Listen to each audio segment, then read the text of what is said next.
Hey, everybody, what's happening? It's me, Robert Phoenix. I am back for another edition of Sunday Night AstroLive. Let me pull these out of my earbuds for my ears for a minute. So we got a little UFO theme going on in the background here tonight. And, I just wanted to change it up a little bit. A little alien vibe happening. Because you never know. You never know when they're going to drop into the freaky deaky narrative that we've got going on now. They're just around the corner. I'm sure the age of Aquarius is a big welcoming party for any number of groups, including our interdimensional, extra-dimensional, intra-terrestrial, extraterrestrial, you name it. They're ready. They're ready for the party of the century, this very fresh century. Although we're 20 years now into the 2000s. And, the correlation would be like what was going on in the first 20 years of the 20th century. So it'd be 1922. 1922 is a very, very different time than 1900. I can tell you that right now. Just coming out of World War I, the Bolsheviks are still on their way, right? They're on their way to try to flip Russia. I mean, they've done it for the most part, but they're still extending their reach outward, moving towards the east, taking on the White Russians. In excuse me, in three years. So 1922, that would be after 1917. So we're talking 5 years, right? It would be another 2 years. 1924 would be the death of Lenin, which would signal another iteration and the ramp up for modernization under Stalin and the United States. So it's a very different time in the world. The United States is about ready to go into depression mode. Hey, does that sound interesting? Or does that sound familiar? Because that's what was happening in the 20s. And here we are in the 20s again, and we're looking around. We're looking around at the financial situation, especially. It just seems like they're chipping away, right? There's this chipping away going on. In the 20s, it happened like that. They got people hooked into stocks and margins. And when you had newsboys and shoeshine boys giving you stock tips, they knew that this game was going to be coming to a crashing halt at some point. It's not too dissimilar to the crypto market in a lot of ways. There are clearly differences, but you can buy on margin in the crypto market. They'll loan you money. They'll absolutely loan you money in the crypto market. I've seen it. I think you can go to Coinbase. So the margin game is still part of the game, and we have our own modern version of it now. So we're headed. The other thing too about the 20s, you got to remember this, right? The 20s begin to, when you get into the late 20s, we talked about this 2 shows ago. That was also the beginning of the Dust Bowl. So, they were having some environmental issues during the 1920s. They were having monetary issues during the 1920s. And that's 20 years into the new century. And here we are 20 years into the new century, and it's kind of lining up in a very, I wouldn't say it's interesting. I don't find it interesting at all. Only from a timing perspective, only from an astrological perspective, do I find it interesting. I don't find a manipulated environment, whether it's through our skies, through our water, through the genetically modified foods we eat. I don't find that interesting. I'm not a fucking egghead. Ooh, isn't that interesting? Look what we can do. Look what we can do to these people. That's not interesting to me. only from its cyclical relationship. There are other things I find much more interesting than that. But that's not one of them. I think if you're somebody who's probably one of the manipulators of the realm, oh my God, how much more interesting can it get? What else can we do? How else can we fuck these people over? How else can we just chip away at things and kind of rearrange people's life circumstances so they don't really notice what we're really doing here? Like they may notice what we're doing, but they really don't notice what we're doing. I mean, they must just get a fucking big charge out of that. Big laugh. Big laugh at our expense. That's a little better. Feel a little Virgo tonight. See, I did that. I took that cord and I kind of put it out of the way. By the way, I've been stressing about getting a new couch. I solved the problem, I think. How do you like my new couch? Do you like it? It's the same couch, just a little bit different. And for those of you who are really smart out there, you'll figure out what I did. And I want to thank the doctor for recommending that. Speaking of which, let's go into chat. Thanks for being here. Thanks for being patient as I put together the final touches of tonight's show. It's always a great pleasure to be here with you. Speaking of the doctor, there she is, the lovely and talented one. Joan S. right at the top. Thor by the door, my man, Steve. God, Steve, I got to get in touch with you. We're going to talk tomorrow. I promise. Susie Gemini was getting some astrological lessons on Friday's show. That was kind of funny. Susie, I thought you handled that really well, by the way. Really well. It's like, does she know that this woman actually knows a little bit about astrology? And no slight to the other person, by the way. They were just trying to help. But Susie Gemini all over that. Birth to Love. What's going on, Birth to Love? Aloha back at you. Austin Peters is here. Benito, my man. Benito Diaz. Ambassador. Did you know that Donald Trump, when he was president, he named Benito Diaz ambassador to the shadow world? Did you know that? I don't even think. But he was. Benito was the ambassador to the shadow world. Let's see who else we have. Renee's here. Hi, Renee. Heidi Kit. Double B, Beth Berry. There's my man, Garrett Brooks. Kabuki Theater. What's going on? Yeah, it is Mother's Day. That's right. I bought my mother a gift certificate to her. She's a Pisces, So I bought her a gift certificate to a seafood restaurant. I thought that was a very Piscean thing to do. So I sent it to her early today. The wonders of the internet. Kind of cool. You can do that, right? It's like, hey, I'm going to buy a gift certificate. Shows up in the email. Good way to go. So I talked to her. So what are you doing for Mother's Day?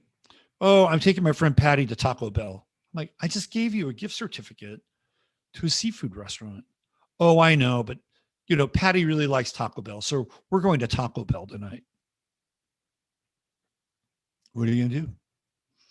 It's her day, right? It's her day. Okay. Who else do we have here? There's my man Ryan. Had a nice chat with him Friday night.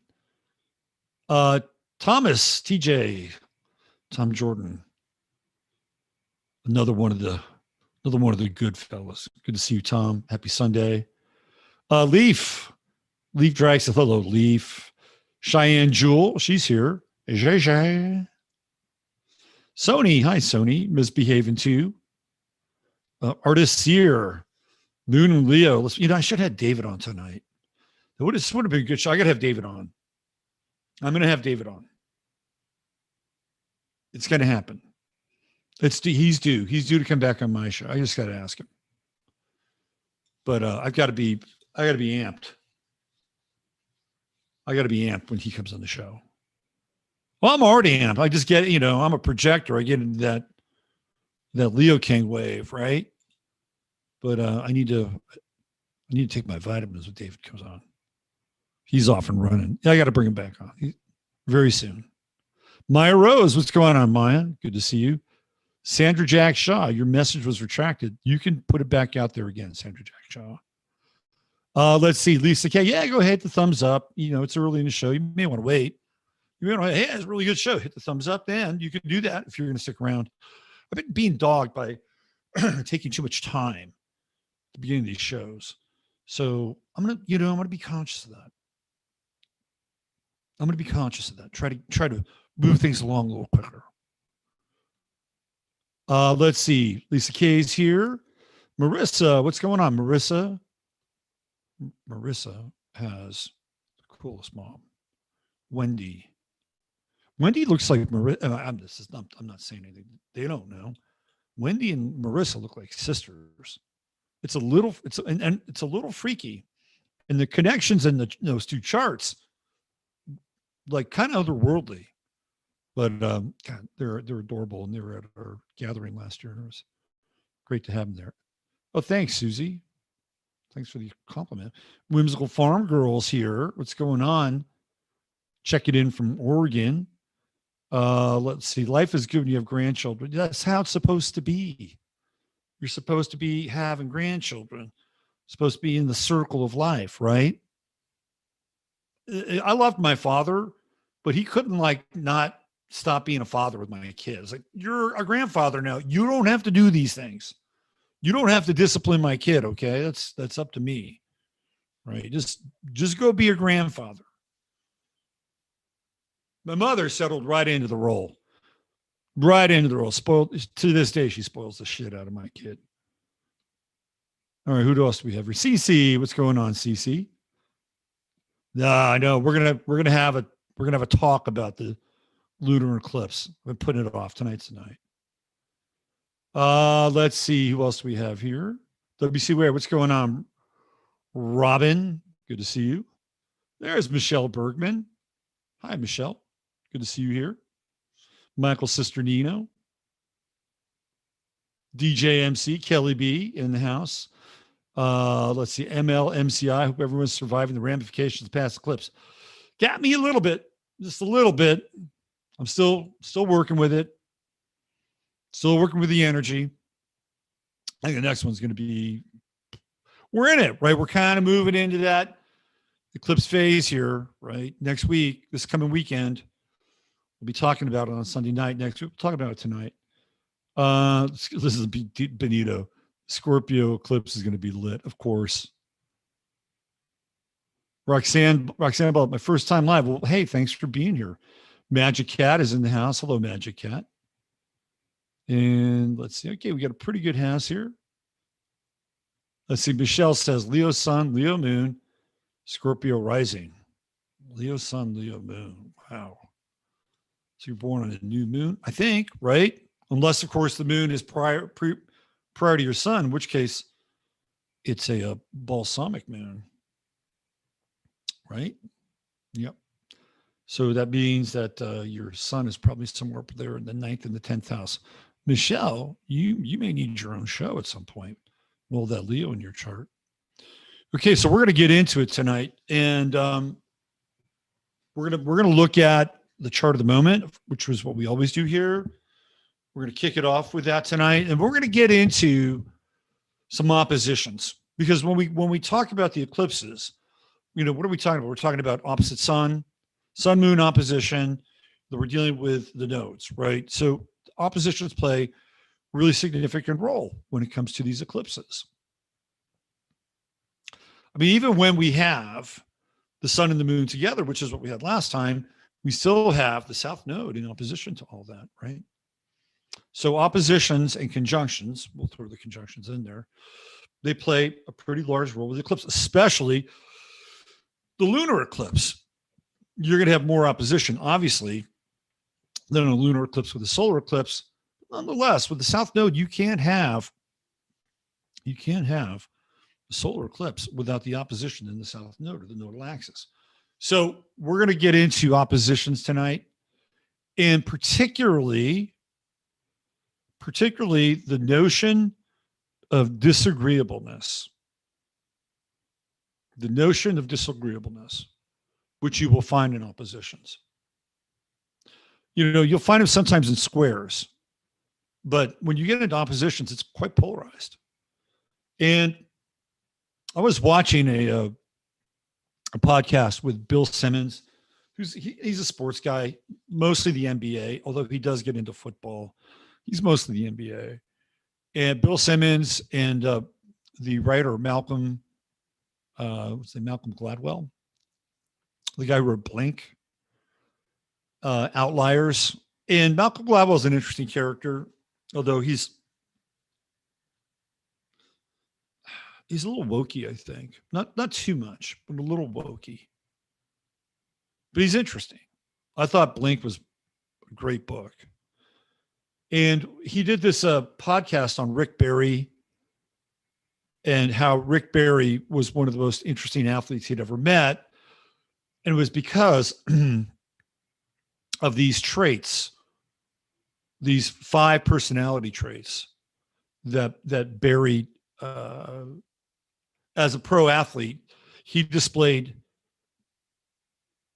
2 out of the 3. Well, there are 5. Okay, so let's just talk about what they are. There's extroversion, and then there's introversion. There's open to new experience. Now, when I say person, it's not really personality type, but it's segments of the personality that kind of define how people like line up and where they go in life in a lot of ways. So I'm going to get into this a little bit. So there are 5 aspects. And by the way, Jordan Peterson touches on this. I do have Jordan Peterson's chart, which we may look at tonight. So you have introversion and extroversion, right? Are you an introvert? Those are important. Those are important classifications. Now, in terms of being a successful athlete, it doesn't really matter. There are introverted professional athletes who are incredibly successful. There are extroverted professional athletes who are incredibly successful.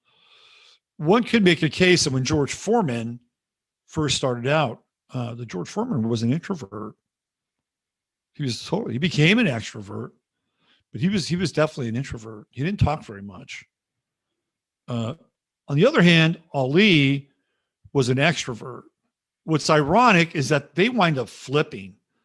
They're not opposites astrologically, but they wind up flipping. And for Ali, it's his physical well-being. Ali has Parkinson's, and it begins to affect his speech. So he's literally forced into being an introvert. Whereas George Foreman becomes this great pitchman, and he's pitching his George Foreman grills, and he's making jokes about how many kids he has named George. And he was not like that at the beginning of his boxing career. He was kind of surly. He didn't trust many people. I understand why. He did not communicate much. George Foreman was kind of like, the strong, silent type. He's kind of a brute. Didn't talk a lot. But it's weird how that changed for both those guys. So introversion and extroversion. If you could be, in terms of your professional career, right? Doesn't matter in some degree if you're an introvert or an extrovert. Maybe in some professions it matters. I think you're just going to be a better politician if you're an extrovert. And by the way, I don't think Obama is an extrovert. I think Obama is an introvert. He had to force himself to be an extrovert. I think Obama was he even said it, right? Oh, I'd be much more comfortable just having a place underneath the White House and, moving the puppet strings for another he said that, right? He's absolutely 100% correct. And that speaks to the introversion of Obama. He's not an introvert. Trump, on the other hand, is a big time extrovert. And you can see it in his chart. He's got the sun in the 10th house. He's got Mars in the ascendant. He's a Leo rising, right? That's just check the box. Extroversion. But Obama was, so you have 2 guys, both of whom you could say were successful in their pursuit of the presidency, even though both of them were probably tapped on their shoulder, right? And they got there. Introvert Obama, extrovert Trump. But what's weird about Biden is that Biden has introverted aspects with the sun in the 12th house, but he's a Sag rising. And if I'm not mistaken, he might have Jupiter on the ascendant or in the first house. So he's tricky. And again, I'm not talking about whoever we're watching now. That let's just put an asterisk by whoever this guy is, because I can't sign off on this as Biden fully, maybe at times, but not fully. The other guy, or the Biden that we knew as the senator from Delaware, and even Obama's vice president, that guy was extroverted. He never missed an opportunity to, talk shit or what. I mean, he was just, if there was a mic, Joe Biden was there for the moment. He loved it. He's Irish, so of course he's going to love it. But really, the nuclei of his chart is that he's a 12th house person. He is a backroom dealer, and you could just see it in his chart. The weird thing about Trump is like what you see is what you get with Trump in a lot of ways. It's a Gemini hall of mirrors.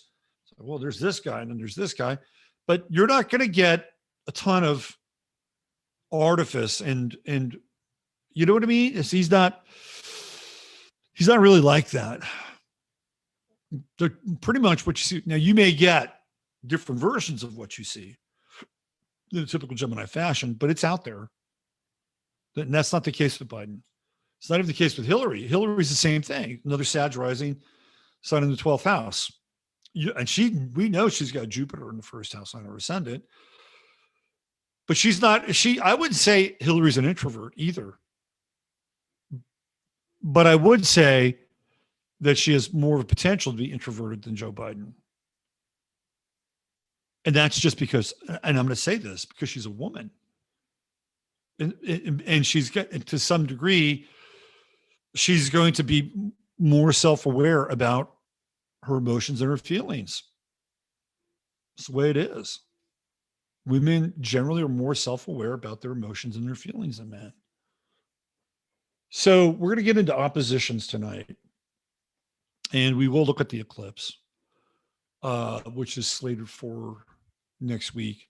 And I did, one of the things that I didn't do last week is I didn't, there was one thing about the eclipse that was happening down around the Arctic Circle. And I talked about it the next day on my other show, which is on 15 Minutes of Flame. It's OV 15. And that's FIFTEEN, 15 minutes, minutes, right? Of ovflame.com. I did talk about it the next day because I needed to talk about it. We'll look at it tonight because there are some things going on down in Argentina and that part of the world that are really interesting. And what comes out of the eclipse? The Roe v. Wade stuff. That's what comes out of the eclipse. And we're in it now, right? When we get into, and I talked about this, right? I talked about birth, conception, and birth. Conception and birth are Scorpio and Taurus. That's where it happens. Conception is Scorpio. It's the 8th house. If you couple and you merge with another person, like, okay, me and you're together.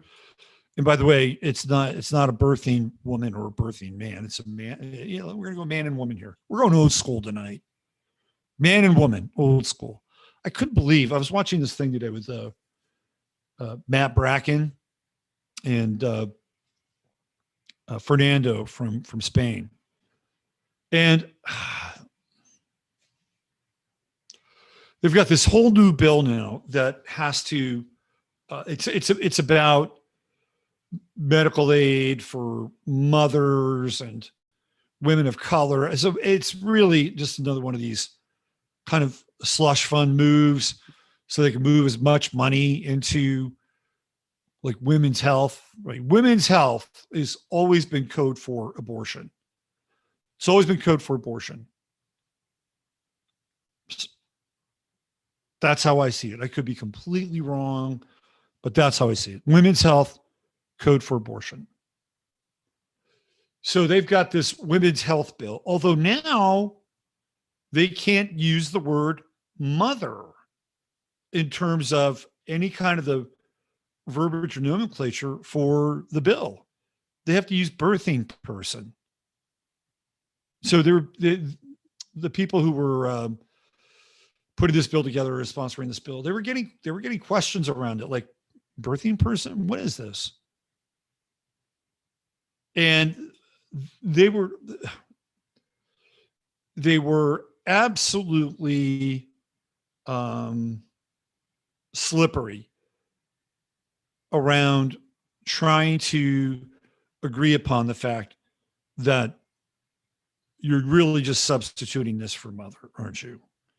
They wouldn't even do it. It was like, I'd be happy to meet with you personally to talk more about this. Like, how many times have we fucking heard that? I'd be happy to come by your office later, Senator, to discuss this. Like, well, no, that's not why we're doing this. We're going to discuss this together in this open forum. Anyway, birthing person now. And you think that and you know, Matt and Fernando brought up something really interesting around this. Because for a while, you know, we're kind of laughing and thinking that it's funny that the attention to detail with language, and language so as not to offend anyone, just comes across as being funny and ridiculous. And it almost comes off like a Monty Python skit. You know, we're kind of looking at this and this is really fucking surreal. But guess what? It has very real world consequences, extremely real world consequences, because if they're pervasive enough in redefining what a man and a woman is, or if they are reticent to actually participate in what that definition is, they're setting this whole thing up to completely erase this idea of biology. And that's where we're headed with Pluto and Aquarius, moving into this really bizarre Aquarian age. Because we get into Pluto, which is the ruler of Scorpio, that's procreation.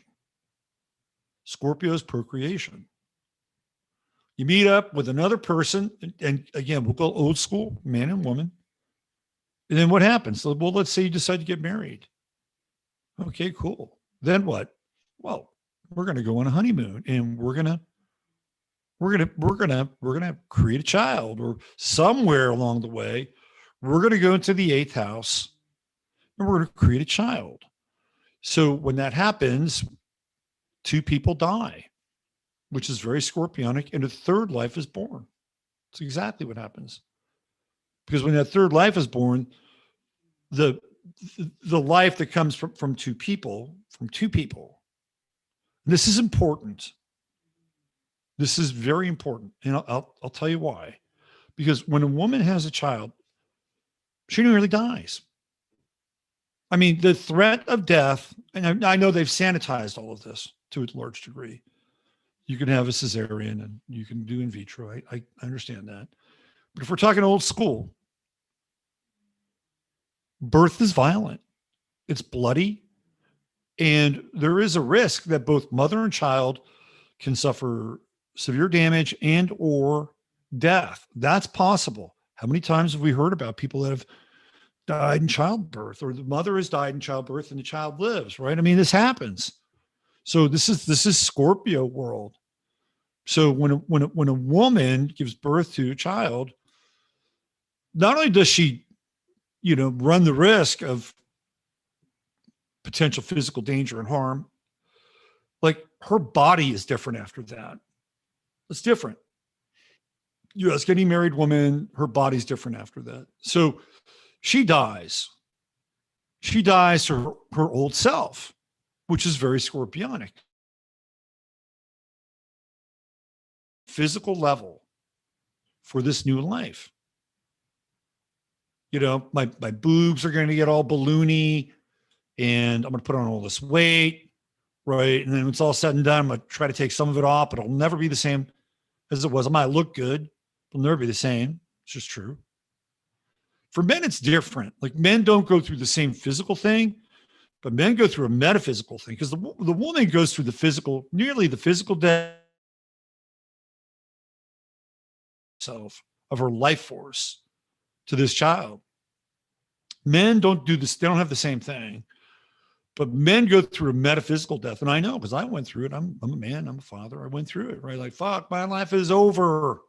And it is. And even Joseph Campbell said, in fact, when my kid was born, I couldn't stop fucking thinking about Joseph Campbell. It's like, when you have a kid, when you have a child, your life is over. Your life's over. That thing just kept going through my head. It started going through my head about 4 months before my son was born, just to let you know. But it was going through my head. And it's like, it's true. The life that you lived is over. It's like you've now got a new level of responsibility. And, some people are better at it than others. I wasn't bad. It wasn't bad. For a projector with the South Node in the 4th house in Pisces, I think I did okay. Honestly, some people may take issue with that, but I think I did okay.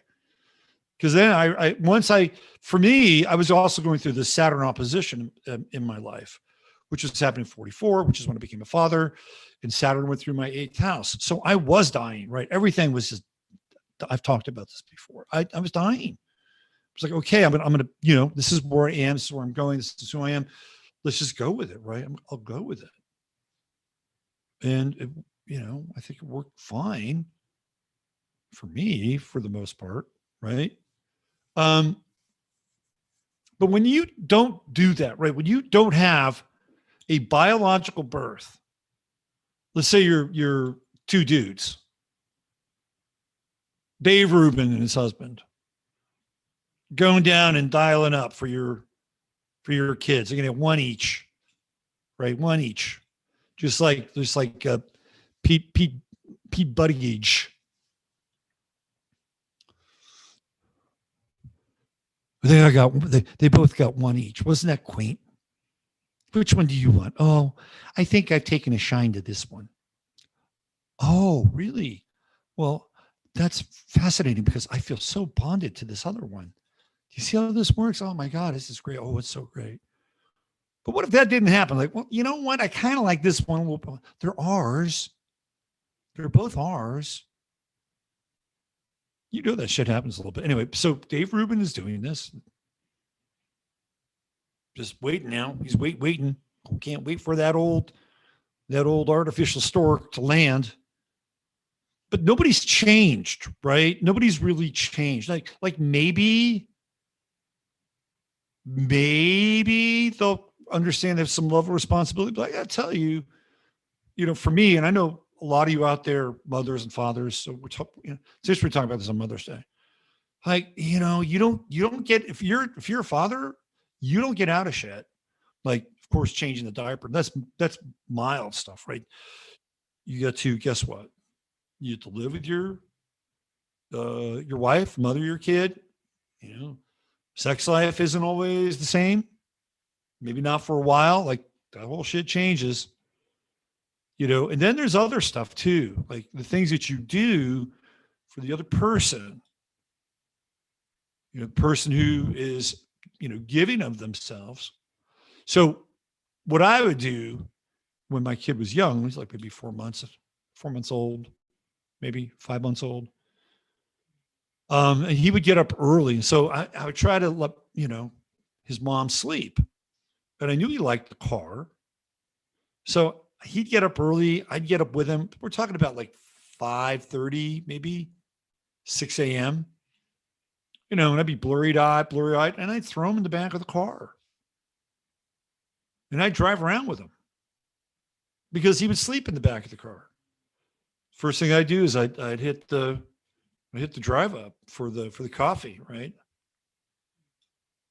And then we'd take off, and I'd listen to sports talk fucking radio for an hour at least, just driving around North San Diego. Let's go here. So that his mom could get, an extra 90 minutes sleep. And then, so when you live with somebody, like, you do these things, it's part of the process. It's part of the process of a man and a woman living together and trying to figure out how, they can support one another especially with the first child. We never have more than one. And I'm sure it gets easier 2, 3, because you know what to do. And right. But that first one is pretty intense. And you just do your best to, make life better for the other person, theoretically, right? This is why, this whole Mother's Day, which is a fucking Hallmark holiday, but it's kind of important. I was so cynical growing up with all these fucking Hallmark holidays.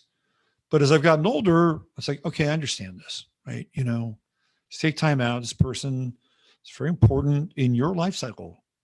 Your life cycle, you wouldn't be here without this person. The abortion people don't understand that. If they've been aborted, they wouldn't be here to talk about abortion. Some of them, I bet you some of these people who are pro-abortion, I bet you some of them had sperm donor dads. I bet you that's the case. There's at least maybe 1 or 2, maybe. I bet you more. That's a whole other topic of conversation. But Scorpio, right? Scorpio's where all this starts. La petite mort, right? The little death, the orgasm, which is scorpionic. That's part of it.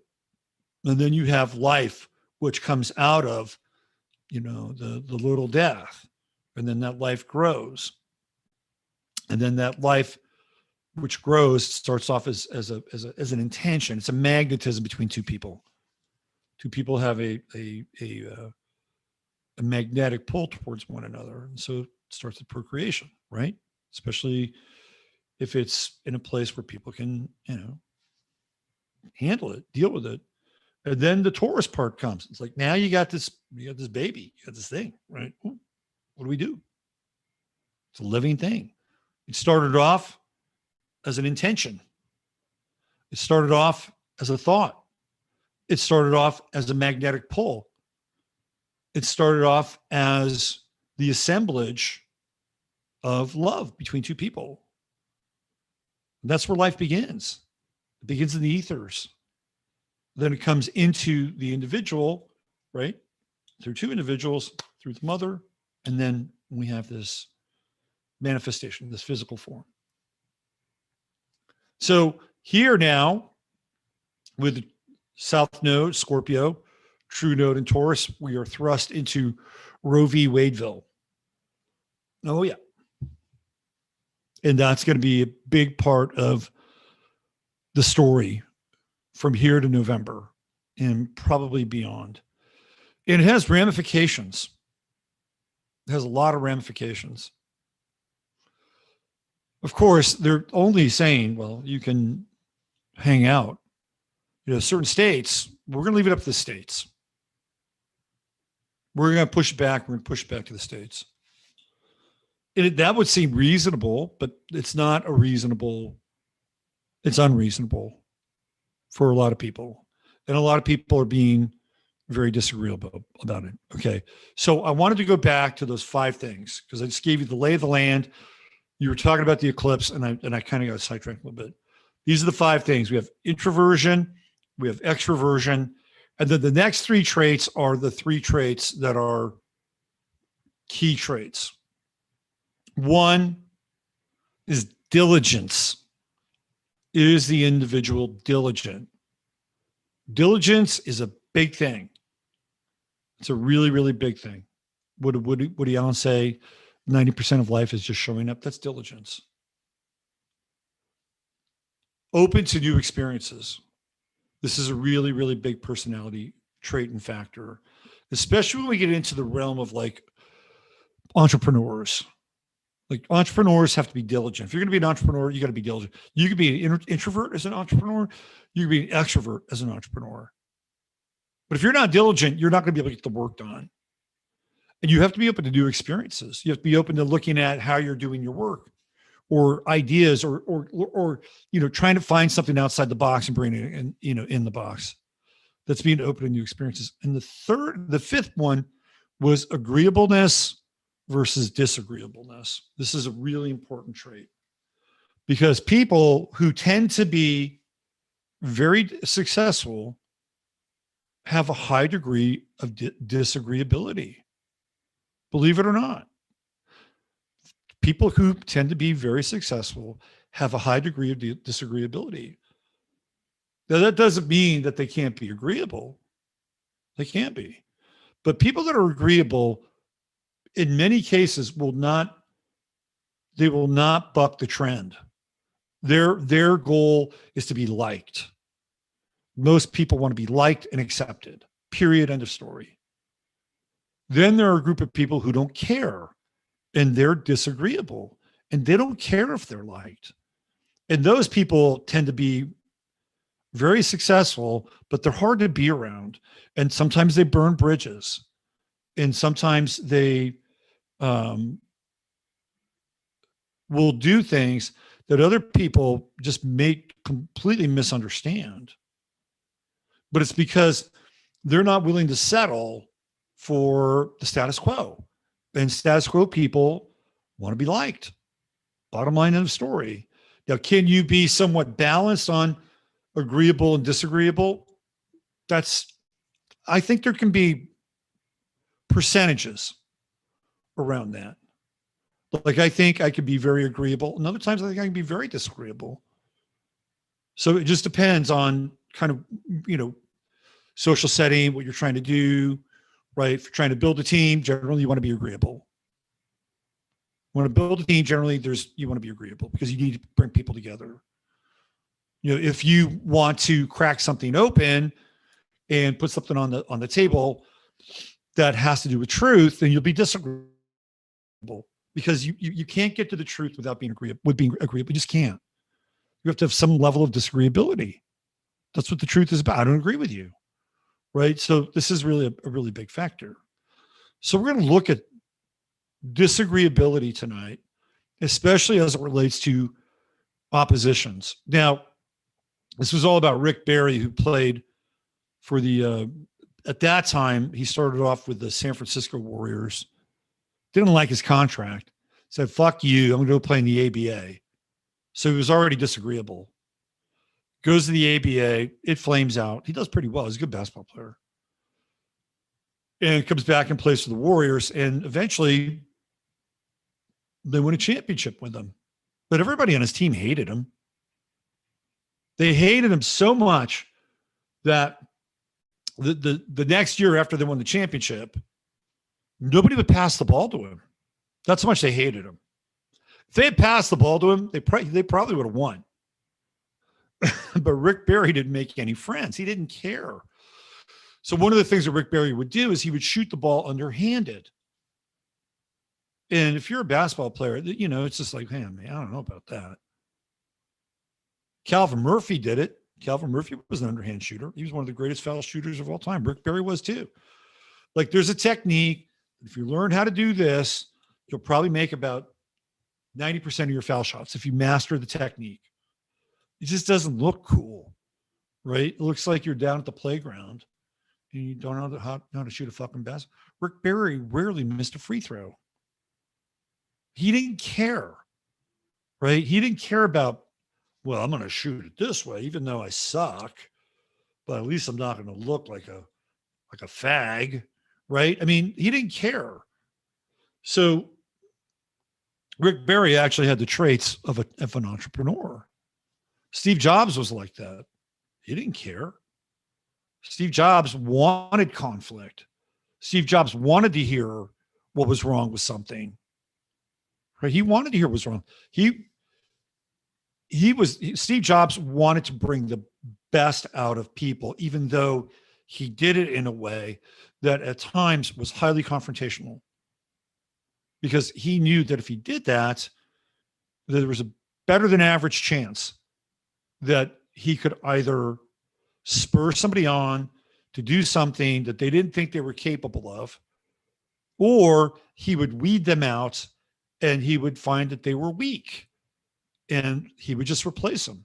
He would find somebody that could do that, in which case the product would be better off, the company would be better off, the shareholders would be better off. And that was his model. And Steve Jobs was an asshole. He treated his wife like an asshole. He treated his daughter, the only child, asshole, right? But I'm sitting here talking to you through one of his computers. So disagreeableness doesn't always make friends. But when it comes to having standards and using it in a way that doesn't allow the individual to get caught up in the trap of the status quo, it's very important. There are people who get caught on the net of disagreeable versus agreeable. And this is a very difficult net to be caught on because in their minds, they believe that they're agreeable, right? Steve Jobs never had any illusion about being disagreeable. Trust me, very self-aware. But there are people who believe that they're agreeable, right? But they're highly disagreeable. But that's a problem. See, this is the problem. People who think that they're agreeable, but are highly disagreeable, that's where things get really weird, inside of relating with another person, because they're absolutely certain that what they're talking about, well, it's just agreeable. It's just harmonious. It's all just fine. And everybody around me go, what the fuck is this person talking about? Right. They're like, they're the biggest pain in fucking the ass in the room, but they don't think so. They don't think so. They think that they're just, love and light. Right. So that's a problem. The disagreeable person who doesn't understand that they're being disagreeable. And there's astrology around this. We're going to get into it. Then you have the agreeable person who really wants to be disagreeable. And in both cases, what do you get? You get passive aggressive. In both cases, you get passive aggressive. Because the disagreeable person who believes they're being agreeable, really what they're being aggressive and confrontational. But in their minds, they don't think that that's really the case. That's passive aggressive. And the people who are trying to be agreeable, but underneath it, they're just a raging like lava bed of disagreement. They're gonna be, and both of them are examples of cognitive dissonance. So the first thing that a person should understand is, where are they on the agreeable versus disagreeable scale? So and there's going to be, zones around it, right? There's going to be zones around it. Like you may have 30% disagreeability, 70% agreeability, and that's fine. As long as you can channel that 30% of disagreeability into situations that need it. It's like calling up an ally. Just call up the ally. Okay, boom. And the rest of the time we're cool. We get along, right? When we get into problems is when we don't understand that. That's where we get into problems. And that's where we don't see ourselves how others see us. It's not important to be accepted by other people. Let's just get that right up front. It's not important. It is important to be respected by other people. And it is important to be able to live in the day-to-day world in a way where doors just don't always shut on you. Okay. That's really important. That doesn't mean that you have to be agreeable, but you got to figure out how to navigate through the world if that's going to happen to you. You better be very good at what you do if doors are shutting on you. That's all I can say. Right. And I'm sure Steve Jobs could be really charming if he wanted to. If he was sitting down with an investor, I bet he could just charm the pants off an investor. Right. Get that investor to be totally agreeable. Anyway, we're going to look at that tonight. And we're going to look at it from, guess what? The chart of Kevin Samuels, who just died. Weird death. Very weird death. And I had seen Kevin Samuels around a little bit. He just done a show with DJ Vlad. And DJ Vlad was accusing him of being a closet homosexual, which, by the way, he's not been the only person to accuse Kevin Samuels of that. Now, whether that's true or not, I don't know. But Kevin Samuels definitely has some very refined qualities in a lot of ways. He's also accused of being a misogynist, which I don't believe is true. I don't believe he is a misogynist. But what he is trying to do is get to some level of the truth. Kevin Samuels was not in the business of being agreeable. Just not. And I'm going to show you some of his video footage, and we're going to look at his chart. He's got a very interesting chart. And it really isn't just about being agreeable. There's some heavy duty aspects in his chart that we're going to get into. And even just the transits are just off the chain with Kevin Samuels. So we're going to get into that. Jason Whitlock, who is a fan, I guess, of Kevin Samuels, is another person who has a fairly high degree of disagreeability. Jason Whitlock has made a lot of enemies along the way. Bill Belichick, high degree of disagreeability. These are sports figures, right? People that you may or may not know. But Jordan Peterson also a high degree of disagreeability. So we're going to look at some of that. We're going to look at the oppositions because Kevin Samuels has some major oppositions in his chart. We're going to get into that time. If we have time, we'll look at some oppositions with sun signs and coupling. That might be interesting. I threatened that I would do some of that.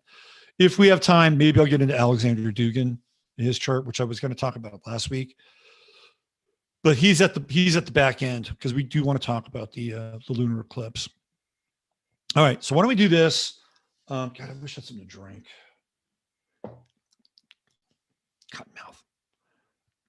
I was so invested in trying to get this show off. All right, so let's get into chart of the moment. Let's do that.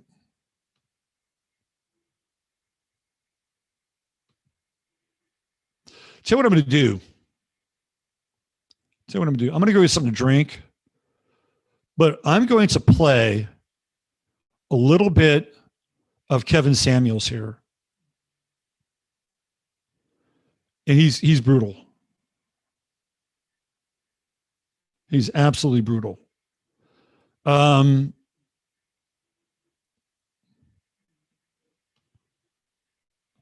But he's not brutal because he wants to shame or hurt somebody. I don't believe that that's his scene. I'm going to play a little of this. And when I come back, I'll jump back in and then we'll just put that on the shelf, right? And I'll come back again until we get into the chart at the moment. Sorry, so let me tee this up.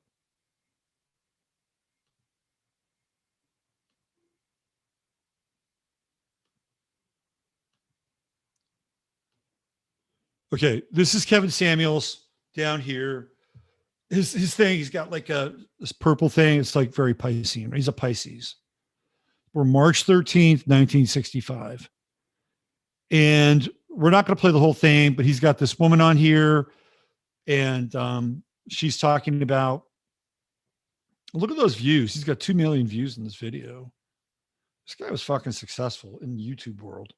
He's going to basically tell her that she's deluded, which he does. Kevin Samuels doesn't pull many punches. All right, so let's play this. I'm going to go get up and get something to drink, and you guys can dive into Kevin Samuels' world a little bit here. Okay, so let me just go ahead and net it out for you. Ready? Uh-huh.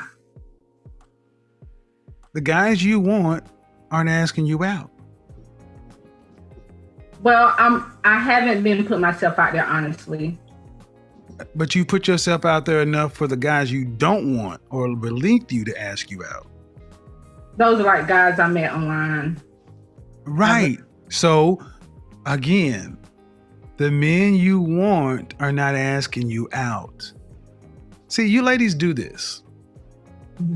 You go and deal with men who you feel are beneath you, and then you ask how to fix them.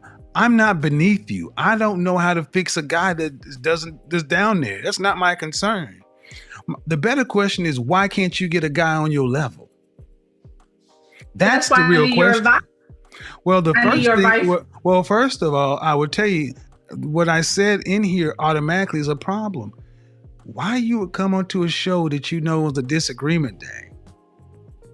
It's selfish. It's like, yes, ma'am. It's like, I want what I want. I don't say things for no reason. That's why I asked you questions. You're 35 years old, a business owner. That means you understand what business is, and you know this is a business. And I have a show title, and you said, "Damn your show title! I want to talk to you." But you could have went to my business and booked time to talk to me. But you wanted what you wanted, how you wanted. I'm sorry. No, and I'm using this as a lesson. That's the problem with too many of you black women. You don't do shit the right way with black men. That was improper. And when I told you the right way, you still were like, well, whatever. So I'm gonna use this. When was the last time you had a relationship? Like the end of last year around December. How long did it last? A year. A year? And was that man, did you go to college? Did I go to college? Yes. No, sir. Okay, and how long have you owned your own business? 9 years. And how long have you been making six figures or more? The last 3. Okay, why do you need a man making six figures? Because I'm finding out that the guys that I date, it's not working out. What does that have to do with money? Because I feel like I need a guy that I can respect and admire, and I'm ambition, and I want a guy that has that drive too. And when he doesn't, I find myself, encourage him like, "Hey, babe, you can do this and you can do that." And then, all right. So in North Carolina, what percentage of the population, what percentage of men in this country make six figures or more? I think it's like 5%. I'm not closer to 10. So, okay. 10%. All right. So the question is, what do those men who make that kind of money, who all women tend to want, what do they want? I feel like they want arm candy, somebody who can have more to bring to the table than just looks, but also bring balance to their life. I feel like I can help them out on Okay, slow down. I'm not understanding. You said they want arm candy, then you contradicted yourself. They want somebody that more than just looks. Yeah, arm candy, but something behind, brain with it, and more in depth. Do you know any men who make six figures or more? My dad and my uncle. Do you know any men that you are related to that make six figures or more? Unrelated to? Yeah. Men that you are not related to. Not on a personal level. So you don't know them. You don't know what they want, but you want him. Man, I'm going to suggest that you really don't know what you want. And saying six figures is just something that you've got taken from out there. But I'm not hearing this rooted to anything. But what do you want ultimately? Do you want to be married, children, what? Yes, I want to be married. Do you want any children? Yes. How many? I have a son now, so. Okay. How old is your son? He's 13. Where's the father? He's not enough in his life. I didn't ask that. I said, where's the father? Well, he's not like in it like I would like him to be. All right, so let me go ahead and take this down, ma'am. Men who make the kind of money you're talking about have options. And typically they don't want to deal with women who have 13-year-old sons, who are used to dating men. This doesn't sound appealing to the kind of man you're talking about. Do you understand what I'm saying? Yeah, but I was thinking once I start booking session with you that I can't change men. I know, but I can approve myself, and I feel like I have a lot to offer to those type of men. Okay, but see, you should have stopped right there. I just told you I cannot change men. And you said, once I book a session with you, I'm not a miracle worker. I'm telling you what they want. And you're still saying, yeah, but I want them. They don't want you. But I have been working on myself this year and booking your. Okay, ma'am, but okay. 35, 13-year-old son with a sketchy father. Why would a man who's in the top 10% of earners, who women across the country want that? Because I have a lot to offer. I feel like. Would you want your son to, if you had a son making that kind of money, would you want him to bring home a woman who had a 13-year-old son from a sketchy father? Or would you prefer him to get a woman who had no children, was younger, and easier to get on his program? Depending on his age. See what I mean? See what I mean? This goes so deep for Black women. They will even, should have been an easy question. No, I would not want my son to bring, I want the best for my son. That should have been the appropriate answer. That's why I sat up. That is bullshit. You should want the best for your son. Of course. But and are you thinking, back up. If he brought home a woman, yes, I feel like I'm the exception to the rule. But no, you're not. That's the problem. You all think you're the exception to the rule, but your life is proven to you that you're not. My love life is not that good. I agree with you. That's my point, and ma'am, and that's my point. You ladies all feel like, listen, you ladies all feel like you're the exception to the rule.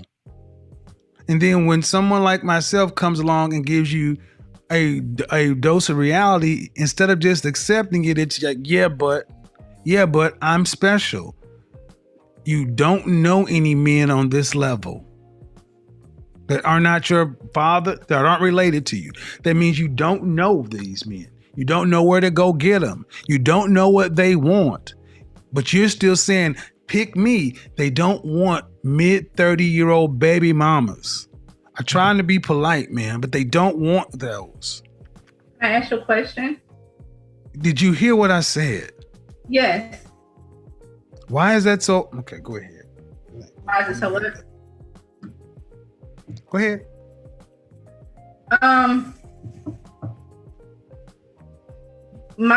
From my point of view, I feel like I get what you're saying. They do have better options, but also those better options are younger girls. Those younger girls don't necessarily 20-year-olds are not necessarily attracted to 45-year-olds. Bullshit. I'm 51 and I can't beat them off with a stick. That's another one of you lies. No, younger women are attracted to older men. What are you talking about? So can you see me? Yes, I can. Okay. So do you feel like a woman like me? Uh-huh. What would you rank yourself on a scale from 1 to 10? You cannot use 7. Would I rate myself? Just your face. My face when I wake up, 5, but when I put myself together, 6. Okay. And how tall are you? 5'5". Dress size. I'm sorry? Your dress size. A 3. Okay. So that makes you, if you give yourself a 5, that's average. Yes. So average looking women tend not to get high earning men. They tend to get average men. So, did you, I mean, stop right there. Stop right there. Stop right there. Breathe and digest. You're 35 years old and you can look around and see the world. You don't tend to see higher earning men with average looking women off rip. If you do see them, they got their average looking woman when they were both really young and he built his way up. But a man earning the kind of money you're talking about does not go for an average looking woman. I mean, my body is not average, so. But ma'am, you please don't make me say it. Say what?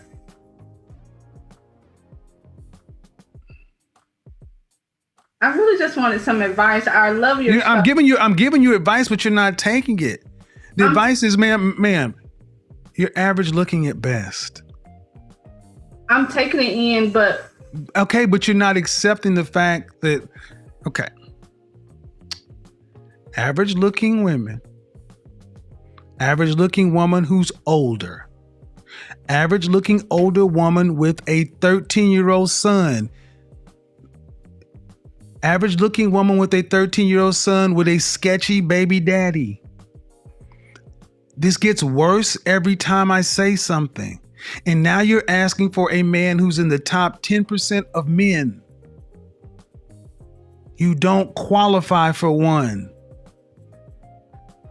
And you're making, I don't want to have to go there, but when you put in all these other factors, why can't you just get a man that's an average guy? Sometimes I feel like, okay. That's a dose of Kevin Samuels. And if you watch any of his programs, you'll see the same one over and over again, because I've watched them, right? Now, this guy is dead. He died last week, which is why I'm talking about him. But there's another reason why I'm talking about him, and it's because what was he doing? He was being disagreeable. He was telling that woman things that she did not want to hear. Okay. Now, I will say this about Kevin Samuels. He understands the physical and material world. He understands how it works. He understands money, percentages, ratios, and he's able to, not dress up the fact that when you're dealing with, again, this is just straight economics, right? The upper 1% of men, half of which may be available, by the way, right? What he's trying to share in each one of these videos is the fact that these women are at a certain stage of their life, and it's probably not going to happen for them. And they're coming to him for a reason, right? They want to know why things aren't working. And the reason things aren't working is because they don't have a real assessment of their life situation. He's done the same thing for men, by the way. That's where you got to start. He was like this image consultant for men, and he mostly black men, like, pull up your fucking pants, dress better, articulate better, begin to see yourself in a different kind of light, take better care of yourself, get rid of your fucking beer, get a better. So he's already done this.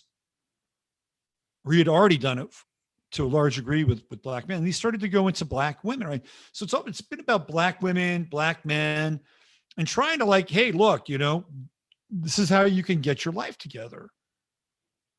And let's break down the illusion and the delusion around how you see yourself and what you think your value is. And then he got into like, well, this is just a black woman thing. It's a modern woman thing, because I've seen him do it with other women. And it's not like he's being a complete nutter dick, right? He's trying to be, fairly polite and fairly harmonious. And yet he's not in this place where he's being agreeable. So it was weird. It was like, I think Thursday, he was trending on Twitter that he had died. And it took a long time for his death to become public. And it was only his mother who was able to confirm it. Now, let me see if I can show you this.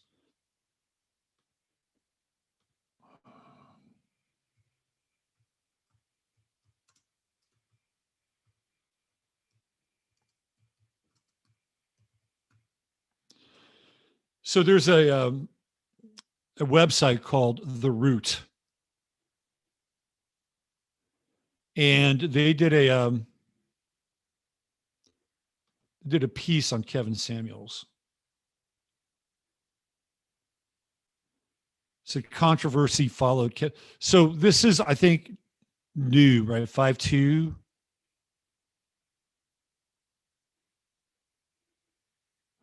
So they changed the headline of this story.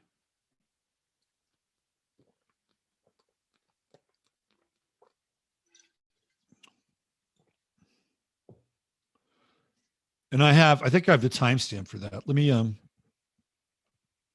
into my Twitter account.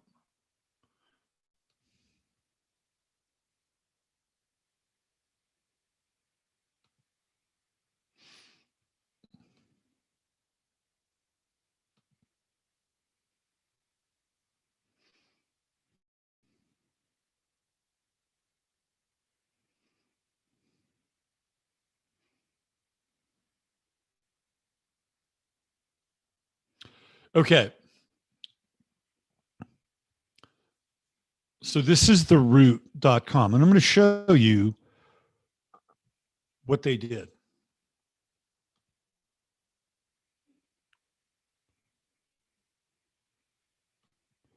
So this is my Twitter feed. And by the way, this is very Neptunian, as you'll see in a minute here. So I wrote this, I tweeted this out on 6th of May. So this would have been around the 2nd, 3rd of May, right? This is when the story came out. And it says here, when will Kevin Samuels finally be canceled? This was just a couple of days before his death. When will Kevin Samuels finally be canceled? That was the story. That was the headline. Let me show you what the headline is now.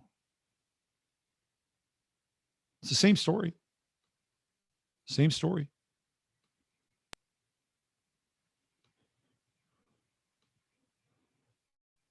Controversy followed Kevin Samuels. They changed the headline. Same writer, Candace McDuffie. Same date that they published it. But it's no longer when will Kevin Samuels finally be canceled. He was canceled. Somebody killed his ass. And they couldn't even keep the headline of the story. See, this is where we are, right? This is kind of this is the Neptunian and Piscean world of truth or non-truth that we're living in. I'm just showing you right here that it even relates to his chart. Speaking of which, let's get into his chart. We'll get to the chart in a moment. We're just kind of reverse engineering tonight's show a little bit.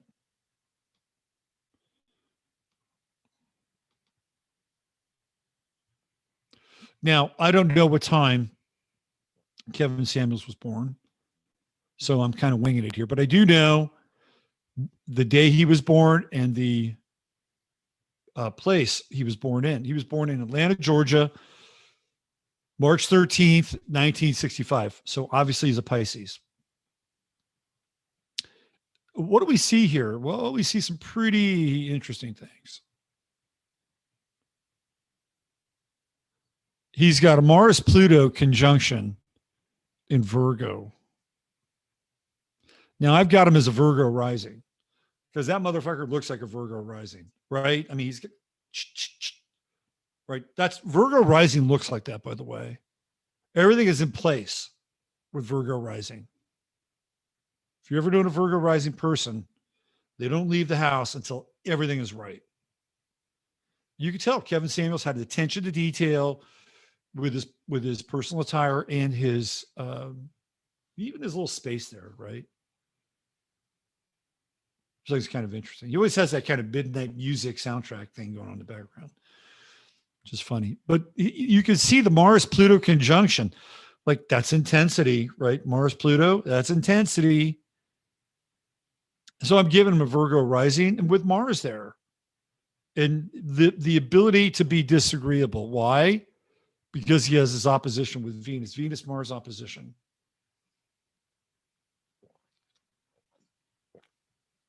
The ability to be disagreeable. He's a polarizing figure. Now, the other thing that he's got going on here, especially with Mars-Pluto, he's got a classic rectangle, right? Mystic rectangle with this Moon in Leo, Mercury in Aries. Again, Mercury in Aries, hey, I'm going to tell you what I think, right? Not a lot of filter with Mercury in Aries. The guy had I think, a surprisingly evolved filter in a lot of ways. And if this rising sign is close, Mercury in the 7th house, it makes a lot of sense. Like trying to find some balance in a roughly diplomatic way in some ways to share his insights, right? He's got that moon in Leo and that wing. So we're just coming off the moon in Leo. Excuse me, getting ready to, we're still moon in Leo, but we're about halfway through the transit, right? He would have had his lunar return yesterday. Yeah. Now, he also has an aspect called the Widowmaker. Here we have Sun, Chiron, Venus, Saturn. He's part of that 1965 group, 65, 66, where you're going to see Chiron and Saturn. This is wider now. Chiron and Saturn in conjunction in the sign of Pisces. So there's a very unique aspect that these people born in 65, 66, and to a lesser extent 67, mostly 65, 66, you're going to see this Saturn Chiron conjunction in Pisces. And a lot of people who have this aspect take on the sins of the world, either directly or indirectly. They take them on, right? That's the nature of Pisces. Yes, I know. And Kevin Samuels was framed as a misogynist. I don't think he was a misogynist. I think he was actually trying to help people. And you can see that he has this very strong assemblage of service, right? Pisces serves on a spiritual plane. Virgo serves on the physical plane. And this guy is trying to balance all of them, right? Balance all of them. And then the midpoint, obviously, is going to be Gemini, where he's going to be able to communicate and hold a mirror up to people. Like he's holding a mirror up to both men and women. I'm just showing you his chart and see, I'm, illustrating how it works. So we got the Chiron Saturn conjunction, which is having to take on unusual circumstances, unusual pain, unusual suffering, and usually either in a very direct way for one's own experience and family, or in some ways, even the world. In many cases, it's often misunderstood because that's the nature of Pisces. And so I think that people that are born during this time have a huge responsibility in a lot of ways, because they're all, they're not going to have Mars in Virgo, but they are going to have the Uranus-Pluto opposition. Like 65 and 66, this is not an easy time to be born with this Chiron and Saturn conjunction. The Widowmaker is here, right? Here's Venus, and Venus in opposition with Pluto. That is the Widowmaker. No, now women, right? If women have this aspect, by and large, they'll have multiple marriages, which means they'll have multiple divorces, and they'll have men die on them, right? That is the Widowmaker. It's kind of like that movie, The Black Widow, which is actually a pretty cool movie. Bob Raffleson might have been one of Bob Raffleson's best movies, The Black Widow. And that was with Deborah Winger and I believe Amanda Donahoe. Am I right about that? Or Teresa Russell? I think it was Teresa Russell. It's Teresa Russell. Teresa Russell and Deborah Winger. Very interesting movie. All these men die on the Teresa Russell. That's the Widowmaker, right? So he's got this Venus-Pluto opposition. Now you go back to his death, which is very weird. The last person that he was with a woman named Hortensia Alcantara, right? Hortensia Alcantara. Now, what's really strange is the fact that I think he'd been seeing her. It wasn't like he just picked somebody up. Now, what's really weird is that there were people who said, "Oh yeah, he picked up a drag queen and died doing methamphetamine." This is the Chiron Saturn conjunction in Pisces. And it's also the Neptune-Sun conjunction. He's got Neptune transiting the sun. We're not clear on how he died. We know he has some kind of a chest pain. Now, what's weird is that the woman that was with him claims that she was a nurse, but I've seen some videos where people have done background searches on her and her name. By the way, a fairly unusual name, Hortensia Alcantara. That's not an unusual name. They did a search for nurses. There's a national nurse registry, by the way. They did a search for nurses in Georgia, where he was living, and they did a search for nurses across the country. There was no Hortensia Alcantara, which means that this woman, when she gave her report to the police, was not telling the truth. Now, there are some people that think that he actually died because he had the old car wreck, right? The old car wreck, which is known in other parts of the world as the jibber jab, because he had an issue with his heart, and she went down to the concierge at the apartment building he was living in and asked for the defibrillator. But by the time she got back up there, and by the time the cops and the EMTs arrived, he was gone. Something weird happened. And with this Neptune conjunction of his sun, like Kevin Samuels was getting ready to cross over into that video with him talking to that woman, 2 million views. That's one video. He had multiple platforms. He had podcasts. He had Instagram. This guy was getting ready to break into the mainstream. There were a lot of weird questions about him, particularly relating to his sexuality, which is really, in a lot of ways, nobody's fucking business. But you can see the nature of the disagreeability. Right? Venus-Mars opposition. Mars-Venus, he's going to be intense with that Mars, right? He's going to try to get to the bottom of something. And with Virgo, it can be harsh because of Pluto and also the Mars-Uranus conjunction. So he's going to use things like the internet. He's going to use social media. It's the nature of the beast. But he's a polarizing figure. And I believe that I think he was miscast as being a misogynist. I don't believe that at all. I think if anything, he was a realist. And if he was that despicable, what women would not continue to come and want to be with him, right? In that setting, in that space. Now, you could say that, well, maybe they're victims of a internet version of the Stockholm syndrome. I don't think so. I think people have a deep down craving for the truth. I think they really do. But what happens is that we get sucked into this other vortex where, like, the truth is, and I've said this before, the truth is like an amazing, like, grass-fed, grass-finished steak cooked perfectly. Just, if you're, or if you're not a carnivore, whatever that meal is for you, that is just going to feed you at a deep level, that is the truth. And you may not want that, but you really, at the end of the day, that's really what your body or your spirit, your soul is crazy. It wants the truth.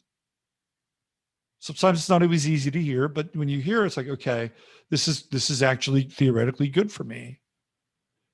And by the way, the individual needs to know where they are with that and what resonates and what is really the truth.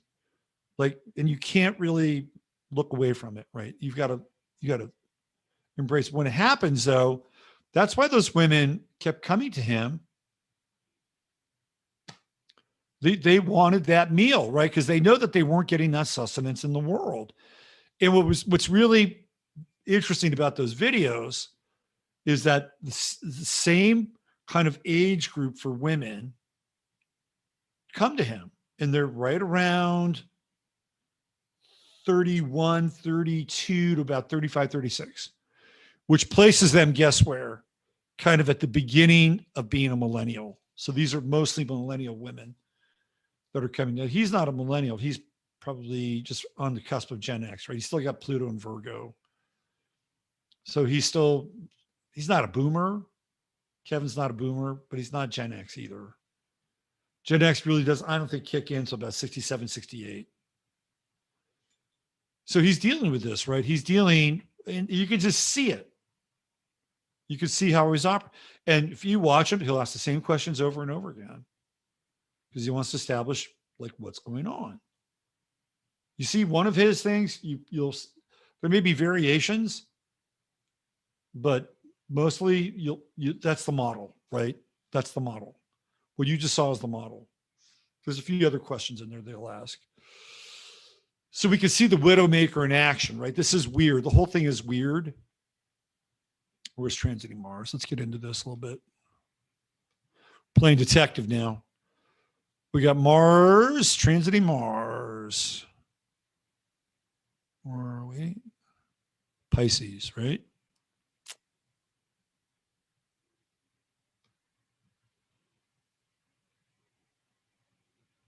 $18.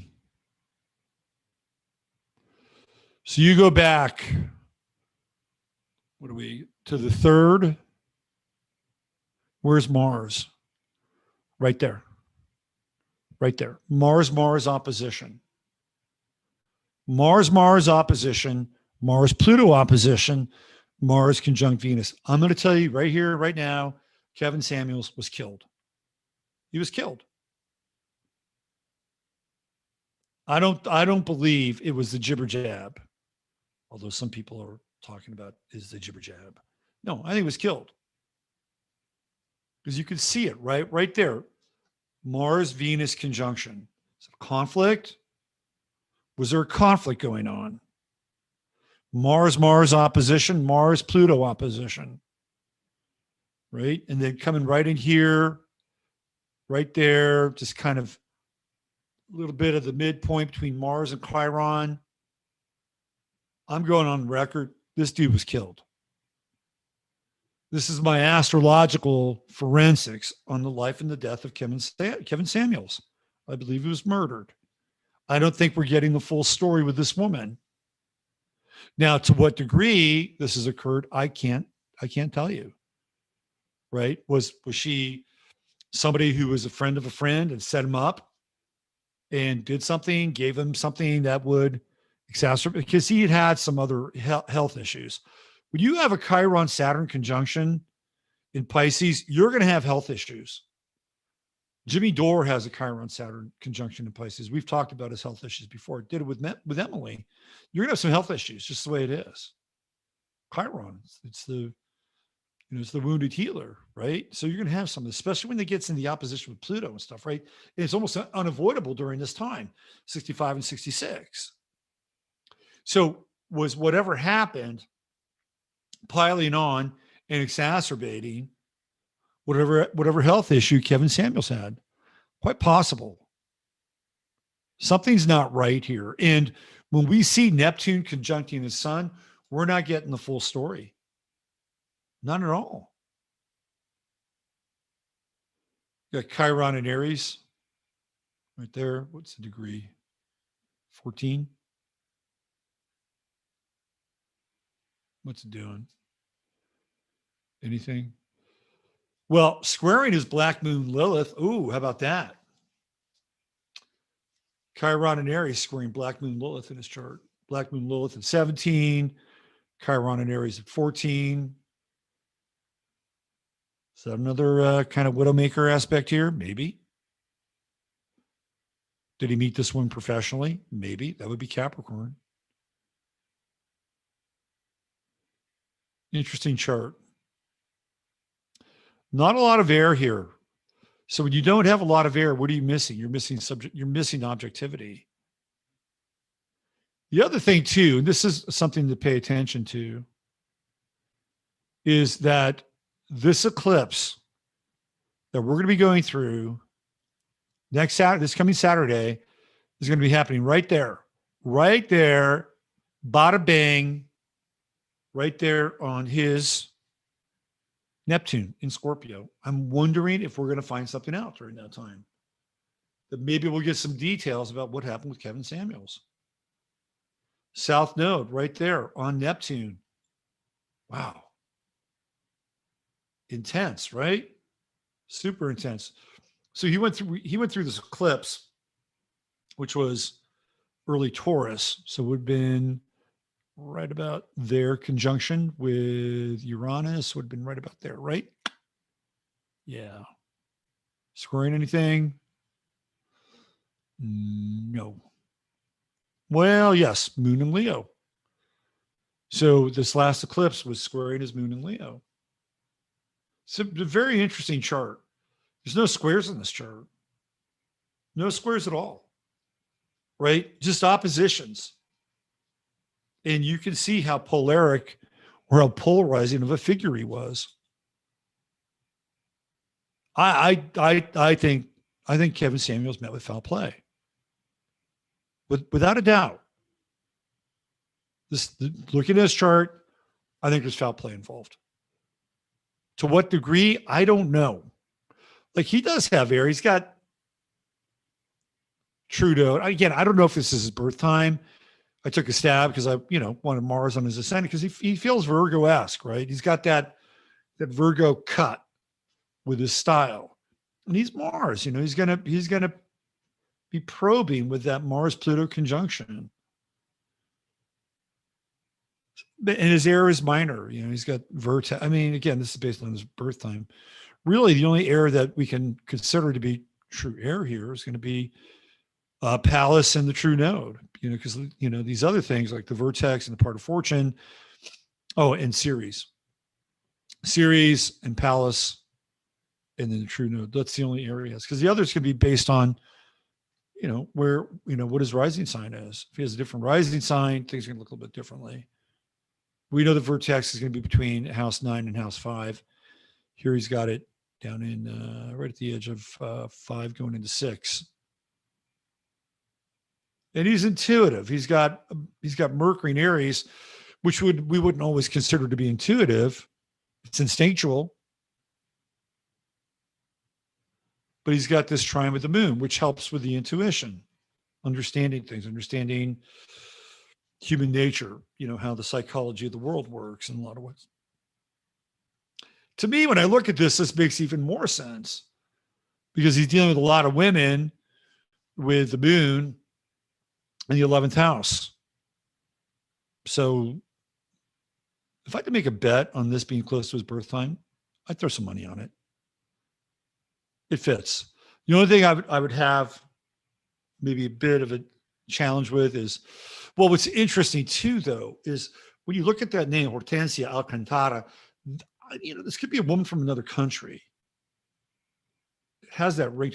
And what's really weird, right, is there was this rumor going around that there was this woman who was close to 3 bills, and he was dead. Or what? It was either a woman or it was trans person, and that they were doing meth, and that's how he died. And then it was a woman who was 3 bills, and they were doing meth. And the woman that they displayed is not this woman, this Alcantara woman. She started to erase her all of her social media stuff. She started to erase. There are people that got some pictures of her. She does not look 3 bills. I'm telling you that right now. She's actually a very attractive woman. Not that somebody who's 3 bills couldn't be attractive. I'm sure they could be. But it's not the woman, okay? So there's this one woman who did this video, a TikTok thing or something, basically like dogging Kevin Samuels. Oh, look, he actually did like big women, right? He did like these, bless his heart, but it's not being complimentary. Again, that's a Neptune Sun conjunction. There's a lot of weird shit going on with this guy. And it's weird astrologically too. We're getting a real-time lesson in astrology here. And even that story with the root, I showed you the original story. The original headline is, when will Kevin Samuel finally be canceled? That's what it said. And then they changed it. Controversy always followed Kevin Samuel. They didn't change the story. They didn't. The writer remained the same. The data stamp post, that did not change. Can't change it. So this is all weird, right? This is all weird, high strange, very weird shit. Keep your eye on the eclipse with Kevin Samuels. I think it's Samuel. Samuel's, whatever. This guy, Kevin Samuel.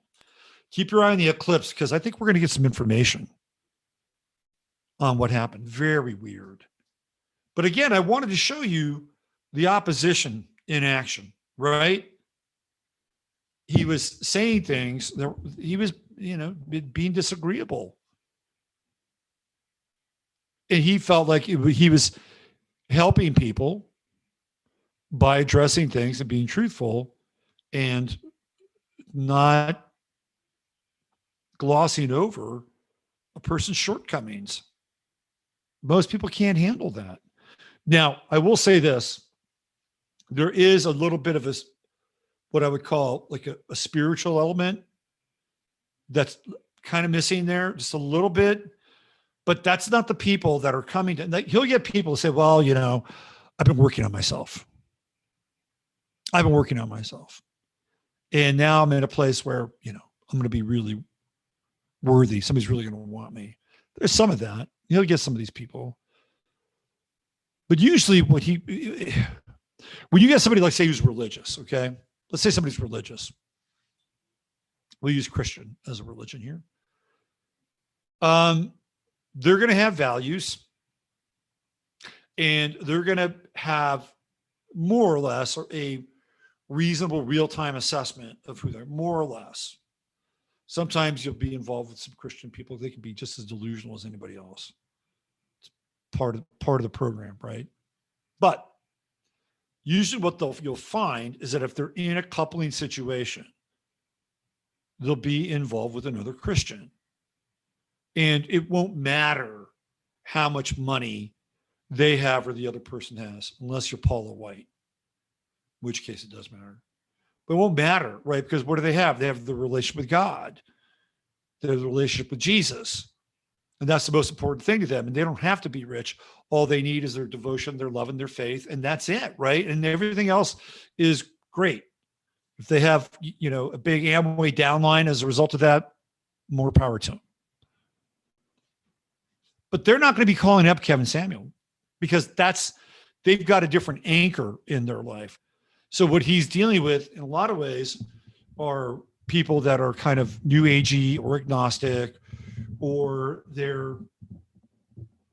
may have been raised Christian, but they're clearly not engaged in a one-on-one relationship with another Christian, usually in, the bonds of matrimony and wedlock. He's not getting those people.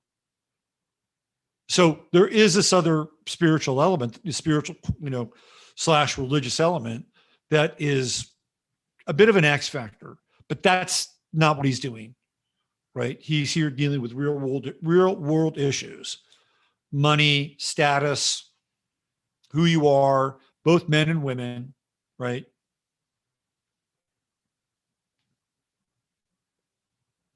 It's the world, right? He was into, this is how I feel about him, little I know of him. And I think there's probably a pretty good chance that Kevin Samuel's probably bisexual based on his chart, right? I kind of see it in the chart, like the split between the Venus and the Mars thing. There's a chance he could be, who cares, right? Who cares? And what's been fascinating is people trying to pin that on him. That's the whole Piscean thing. Like, I watched part of the DJ Vlad interview, and DJ Vlad's trying to nail him on it, right? It's like, well, there was this guy in this video, and what was he doing showing up in the video, and why was he in your place? And like, was kind of weird. Anyway, I'm not going to spend a lot of time with that. Disagreeable. The opposition. You can just see it there. Venus, Mars. But there's more to it. More to it. He had the Widowmaker. Did somebody come in and zap him when transiting Mars was conjuncting his Venus, opposing natal Pluto, opposing his natal Mars? Oh, yeah, I think we could make a pretty good case for that. Pretty good case. Keep your eye on the eclipse, and let's see what emerges around the life and the death of Kevin Samuel as a result.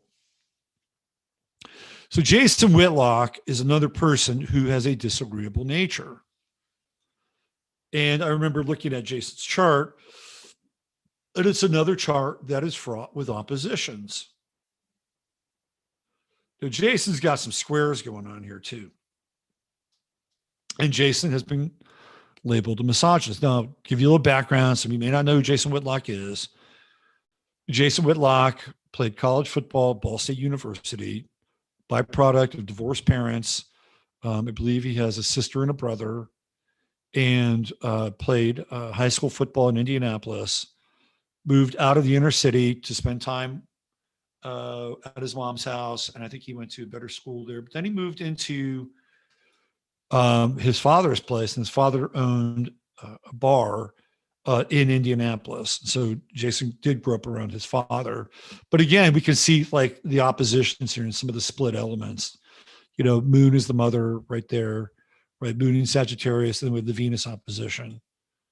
So we can see that. We have Mercury, Mars. Jason is, he's unapologetically, like, at this point in time, traditional. He'll make, you know, no mistake, and he'll just tell you he likes white women.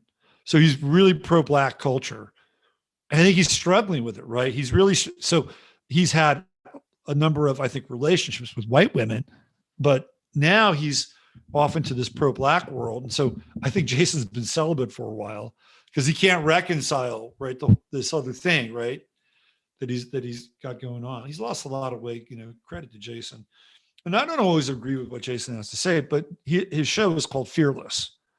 Why? Because he is able to be disagreeable. So again, I should have had him more as a Taurus rising, because he's a big guy. He's lost a lot of weight. But he does have Mercury in Aries, just like our friend Kevin Samuels does. And it's not conjunct Saturn, but I put it, I don't know when he was born. So I put it on his ascendant, right? Because Jason does not mind speaking his mind. Now, he does have Mars in Libra, so he has the opposition as well, right? So Mars in Libra is always trying to find some level of, you know, justice or truth or balance. And Jason at one point in time I wouldn't say he was a liberal, but he definitely had a chip on his shoulder. And I remember when I first ran across Jason in the early 2000s, I didn't like him. I said, this guy, to me, he sounded like he had a typical chip on his shoulder. Just being honest, okay? That doesn't mean that you can't have a beef, right? Like, I don't know what it's like to grow up and be Black. You know, I think it's probably pretty difficult in a lot of ways. I think it's easier now, honestly. Like now you get the hall pass. You get, just say the right things, vote for the right candidates. You get the hall pass. I think it's a lot easier now. If you're truthful, I think it's harder. I think it's harder to be Black now if you're truthful than ever before, because the way that the game has been set up is that they have liberally lubricated the wheels of justice and socioeconomy in a lot of ways. If you show up and you quote the party line, and you don't stand up for things like real truth, if you don't do that, you could just rise to the top now, because this is how this world is being promoted. So if you're going to be pro-trans and pro-LGBTQ plus, and you're going to, get on the BLM bandwagon, and, if you're like Why do the bugs come out when I'm doing the show? Here, go away. Come on. It's one of these jumping spiders. They must love the fucking astrology. Spiders too. It's like a web, isn't it? It's like a spider's web. No wonder they're here. Look at the web Jason Whitlock has woven. Anyway, I think it's hard. Me being a 61-year-old white guy from the outside, like, I bet it's hard to be black and truthful during our time and a male. I just think it's hard, right? Okay, so Jason's in that category. And you can see here with Mars, because he was on one side of this equation. Now he's on the other side of this equation. He's more, I would say he's more conservative. He's definitely, thumping the Bible, although he's not, he'll do that, but he's not insufferable. Like, he holds on to the not so Christian parts of himself in some ways. It keeps him human. I like that about Jason. He talks about his foibles. He talks about the things that, he has issues with and challenges with. But you can see here that he also has a yod with Mercury. So there's Neptune over here. And of course, there's Pluto. He's born in 67. So we can see there's Chiron just at the end of Pisces. And by 1967, Saturn's moved on. So you will get some of the Chiron Aries and Saturn in Aries around 67, 68. That's a whole different thing than Pisces. We'll save that for another show. But you can see the oppositional energy. And even Venus and Gemini, it's like, okay, well, let's look at it from this angle. There's sometimes Jason can be a little contrarian. You can just see that with Venus and Gemini. And he's got the moon in Sagittarius, which is about truth, right? He's trying to find a truthful mode of expression with the moon in Sagittarius. And he's got this sextile with Mars. So once he gets behind it, and he has a lot of people on his show, right? He does a lot of one-on-one stuff. He's got Uncle Jimmy. He's got Shamika Michelle, whom I've had on my show. He's got the Lona Squires. He's got Royce White, who is an Aries. I think Royce is right around Jason Saturn, if I'm not mistaken. TJ Moe, Uncle Jimmy. So there's a lot of one-on-one stuff. And you can see it, right? You got that Mars thing here in Libra, working with another person, sextiling to the moon, and almost getting into that, getting close to mystic rectangle, but not such. What's interesting is the yod, right? Uranus and then Neptune. Uranus, Neptune in conjunct. So this is all part and parcel of the 60s too. We get the sextile, right, with Neptune and Pluto. Uranus coming along for the ride in the mid-60s. So the idea here is Jason has to work through. He's getting ready to. He's just had Neptune. So this lunar eclipse is coming up here. It's going to be on Jason's Neptune. It's going to be interesting. And again, I don't know his birth time. I put it up here because I wanted Aries on his ascendant. So this is an interesting time for him because with Neptune, what he's trying to do, right? He's trying to channel in a lot of ways his spirituality, because it's a big part of him. Jason's got some, he's got some ghosts in his closet. Jason saw himself as like an OG at one point. He talks about having relationships with pimps in Las Vegas. And to me, that's kind of Neptunian. It's also sort of Plutonian and Uranian, right? Like different people. So I think he's trying to balance the Neptunian stuff. And sometimes I do think Jason kind of goes a little bit overboard with what I call like hero worship. Like there are sports figures that he's like, wow, Isaiah Thomas, man, Isaiah Thomas is, he's a mentor, and he's from Indiana, and boy, he's like my guy, right? He's like, that's Neptune in conjunct as Mercury. And Isaiah Thomas, like if Jason was being really, really truthful about Isaiah Thomas, he would have to come to, I think, a different kind of understanding about who Isaiah Thomas might be. Okay. But that's Neptune, right? It's kind of getting in the way in some ways. And then he's got Uranus and Pluto, the in conjunct. And that's almost, when you get into Pluto and in conjunct with Mercury, there's a compulsion, right? Pluto's about compulsion. And it's about saying things at times that here with the Mercury, with the in conjunct with Mercury, it's compulsion. He's gonna say shit every now and then. It's gonna get him into hot water, which he has. And with Uranus, there's almost no filter control in some ways, although I think he's gotten better. Not that he has to be, but I think he's gotten a little bit more targeted. You could also see he's got a grand trine here with Chiron and Jupiter and Neptune. So I do think that Jason has an interesting potential to be a healer. I really do. And I do think that beneath a lot of his gruff and a lot of his,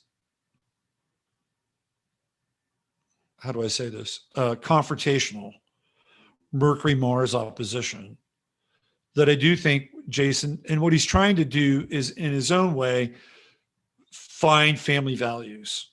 Like when he talks about his family, he's talking about Shamika and Uncle Jimmy and Delana. Like these people are his family.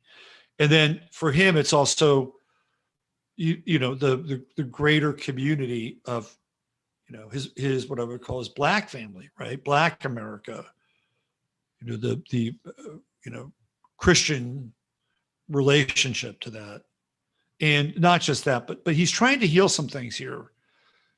That's how I see what Jason is trying to do. And I think he's got some real potential. That nice Neptune Jupiter trine can be really imaginative, deeply spiritual. Chiron trine Neptune. Like there's a lot going on here that I think is really positive in his chart, but it has more to do with feeling. And it's very, in a lot of ways, kind of diametrically, it's not really diametrically opposed, but it's a very different energy than this Yod with Mercury and Aries. And this square with Jupiter, and Jupiter squares can be fine, right? They open things up. But sometimes Jason's also had a bit of a gambling thing going on. To me, that's a Jupiter Mercury square. He's lost money with gambling. Hopefully he's made more, but I know he's lost money with gambling. There's your Jupiter Mercury square right there, right? And even Jupiter Sun square, see that going on there. Big guy, he's losing weight now, right? Jason's doing, I think, some amazing things. And a lot of it has to do with this Pluto opposition. Look at that. I think he's actually, I think he's doing great work. I don't always agree with what Jason has to say. And, I'm a fucking astrologer, so I'd never probably be on his show. He couldn't handle it. Certainly the people who are Christians couldn't handle it. But I get what he's doing. And I'm showing you this because of the disagreeable function here, right? Mercury-Mars opposition, that is not going to be agreeable. It's just not. Moon-Venus opposition, again, polarity, it's not always going to be agreeable. What's interesting about him and Kevin Samuel is that they both have the Mercury Moon trine. Kevin Samuel has it in Leo. He's got it in Aries Leo, Aries Sagittarius. Very interesting. So they both have it. They both have this insight into human nature and intuition, and following their hunches and following their instincts. I can see why he would like Kevin Samuels. Actually, I get it. Totally get it. So I just wanted to bring this up. And Jason just had this eclipse. He just had this eclipse go across his sun. Very interesting, right? That's where the eclipse was. Very, very interesting. And he's going to have this lunar eclipse on Neptune. I wonder if this lunar eclipse, because it's going to come into this Yod, right? And it's going to come into what he says. I think Kevin Samuels was taken out. I do. Because I do believe there's a war on black men now. You can see it. Like white man, done. Right? We're done. Theoretically. They just like, I talked about this last week. Just move us out. Move us out. Okay, you're done. Boom. We got to work on these black guys now because they need to deconstruct masculinity. That's not to say that white men can't be mad, but you don't see them now, right? Anytime there's like a movie where there's a hero, it's played by Michael B. Jordan. Every time I turn around, it's Michael B. Jordan. Like he's a new fucking Clint Eastwood, right? Michael B. Jordan. It's not, I don't know. I can't even like Chris, whatever his name is, the guy who plays Thor. Like he would be the most logical person. Or Chris Pratt, maybe. I know that guy. Chris Pratt, Guardians of the Galaxy guy. Like he would be a logical person to take that role up. Or Chris Evans. I guess his name is Chris. If your name Chris, you have a shot. But they're not, right? Like that's over. The world of Clint Eastwood, Steve McQueen. Look at Bruce Willis. He was the last guy to play that role. What is he now? He's out of the picture. He's got probably Alzheimer's. Maybe it came through the jibber jab. I don't know. But I guarantee you, at some point, Michael B. Jordan will be moved out of that role because they don't want men, period. In the world where we're headed, the biggest obstacle are men who are disagreeable. That's the biggest obstacle. And they want to remove that post haste. Let's get back to Jason's chart. Right here. There's his chart, right? Hopefully you saw it. Sometimes I get lost in the translation. But there's Mercury, Aries. You can see the odd here. You can see where this eclipse is going to line up. I'm a little concerned about Jason. He started the Fearless Army. Hello. Saturn in Aries, Mercury in Aries. I'm a little concerned about him because I feel that Kevin Samuels had a target. He had a target on him. And who knows, maybe he was bi or whatever. I don't care. But clearly he was doing something. He was getting a shit ton of views. 2 million fucking views for a 25-minute video. I'm in the wrong business. I should be doing relationship counseling on YouTube. I think I'm going to do it, actually. I'm going to have one night on Sunday. It's going to be a call-in show. That's coming. It'll be the last Sunday of every month. And we'll get into relationships. That's going to happen. Book that. I'm going to put all this Libra to use in my chart. I could be a relationship healer. I think I could. In fact, I already am. I do this in my work. I've worked with couples. But I got a grand trine. I got a grand trine with Venus and Chiron and Mars. I think I'm up for the job.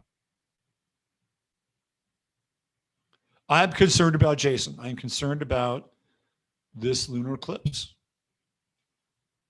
I think Jason is somebody who poses a real problem. And if I was Jason Whitlock, here's what I would do.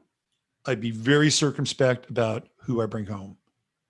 Number one, because I don't think Kevin Samuels, maybe he did a good job of vetting this person. There's some weird video too. There's weird video of somebody in his space, Kevin Samuel's space, where he's waving them off. No. Like something's going on. This is just a few days before all this happened. So Jason, if you happen to see this at some point, be careful about who you invite home, especially this coming weekend. Also, if I were you, Jason, I'd hire a bodyguard.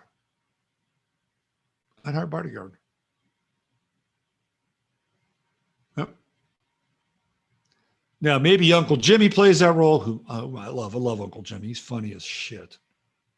He didn't like Kevin Samuels. He didn't like him. He says, you know why? It didn't stick. Didn't stick with me. And I can understand why. Because Jimmy is saying it didn't stick because Kevin Samuels was not being authentic. He wasn't being authentic. By the way, they're going to do another show on him on Monday night. They're doing it Friday. They're going to bring it back on Monday. So this is a big deal for Jason. But I think Jason should get a bodyguard. Especially with these eclipses, man. Jason, stay safe, brother. Okay, where are we? It's 10:30. Let's go up to 11. It's 2.5 hours, right? It's a good show. We'll go to 11. So I was looking at Jordan Peterson, another guy who is disagreeable. You can see it in his chart too. You can see it in a number of different places, but primarily you can see it in Mars. Primarily Mars. When Jordan Peterson is disagreeable, it works for him. And remember, he is an emotional manifester.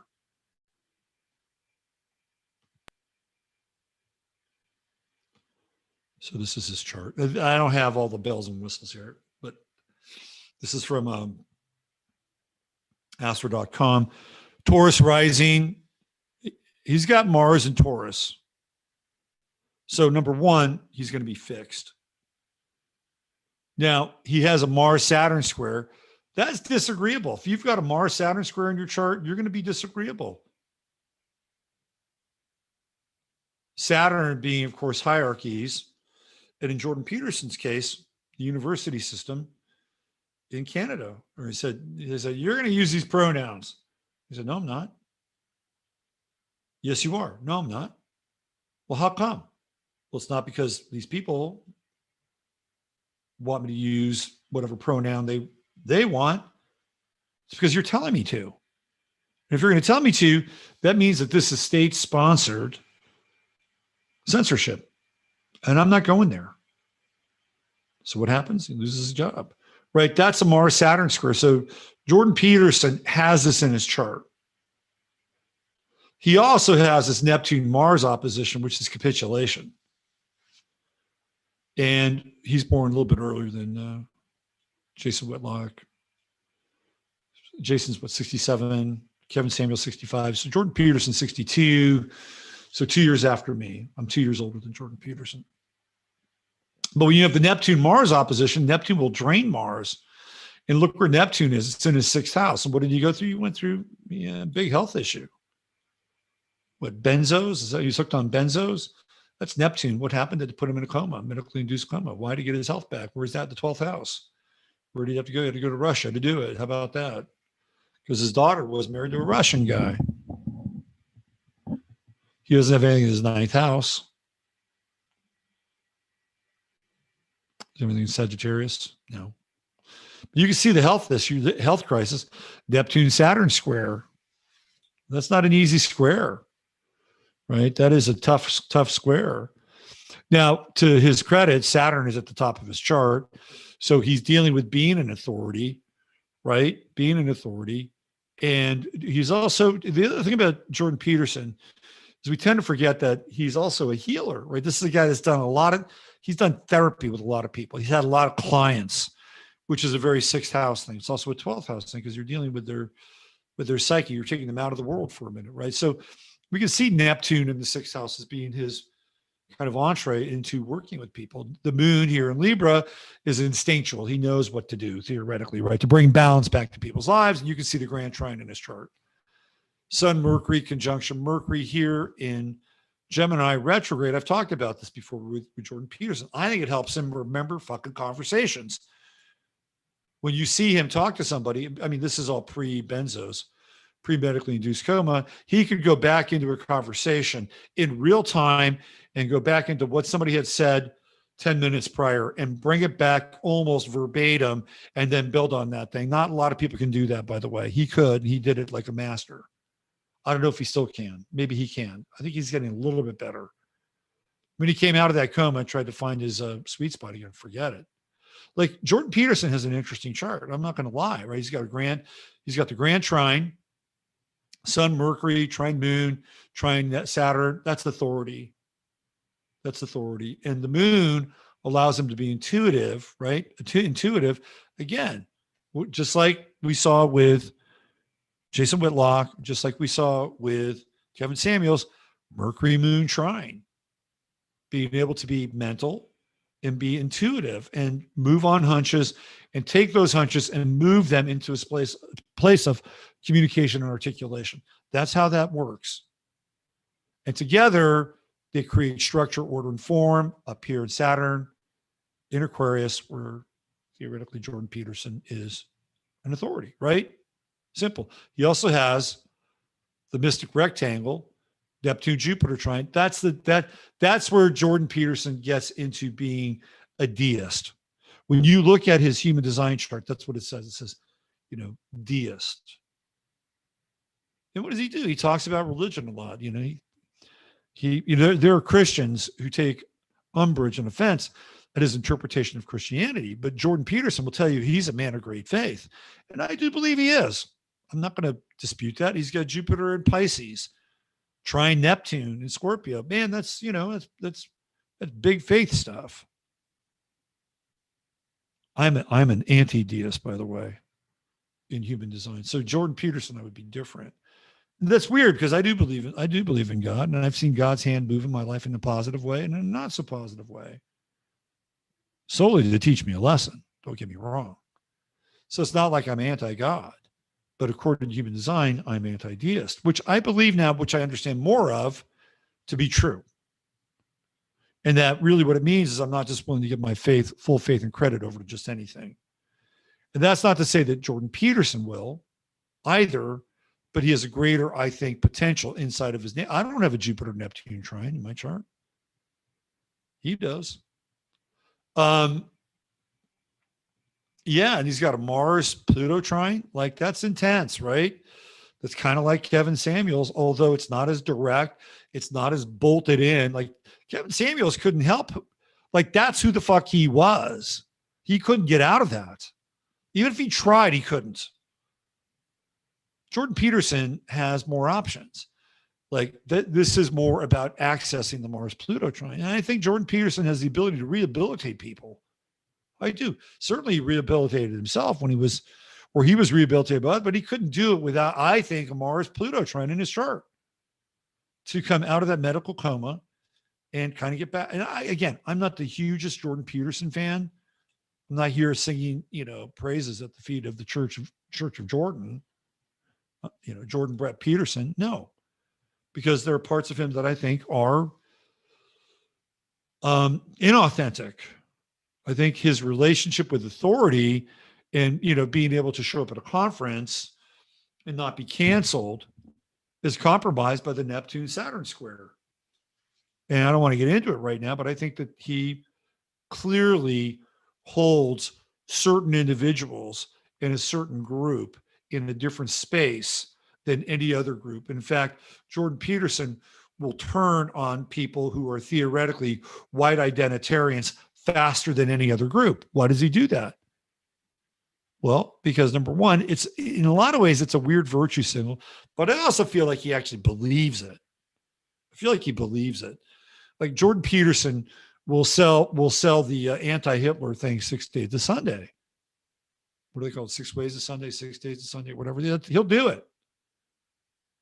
He'll do it because he firmly believes in it. He likes to use the Holocaust as one of these things that really, sells a lot of his ideas and a lot of his metaphors and a lot of his beliefs. And it's like, okay, fine. You're going to do that. Fine. He'll do it. What he won't do is he won't stand up for like what I would call the replacement society. He won't do it. He won't do it because I think he knows he'll get canceled. What I mean by the replacement society are things like immigration, lower birth rates in the white population. By the way, I looked up the statistics for abortion by religious grouping. I did this for shits and giggles. Well, not really. You don't really get shits and giggles out of it, but you want to look at it. So I did. I wanted to be informed. And this comes from a study that came out of 2000. I posted it on Twitter. The highest group that of women that took part in abortion was what we would call Christian. And Christian is outside of Catholic, by the way. So we're talking Lutherans, Presbyterians, Baptists, Episcopalians, right? They're all lumped together in that Christian category. That group was number one. The number two group was Catholics. That was the number two group. Then you get into like the non-denominational stuff, fuzzy religious or non-religious. The religious group that had the absolute lowest rate of abortion were people who were invested in Judaism. So we're talking the Jewish faith, right? The Jewish faith, Jewish religion, 1.5%. 1.5%. Now, of course, they have to identify as such. right? Is in this one. So it comes back from 2000. So if you look at it, like close to over 50% of the women who were able to share their religion, and I'll show you the study. I'll show you this. I don't have a problem with it. If YouTube is going to question me, I'll show you the study. Just so YouTube and anybody else knows, right? Like this whole thing, I'll show you right here. Amber Heard. Man, did you see her take those lines of Coke? Look at this right here. Watch her. She's doing bumps. Look at this. You see that? She did a bump right there. I feel sorry for her. This is, I tell you right now, that's a person that's in deep fucking crisis. Deep, deep, deep crisis. Let me find this thing.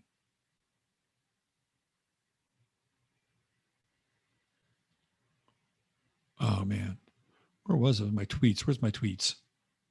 Go back to my profile.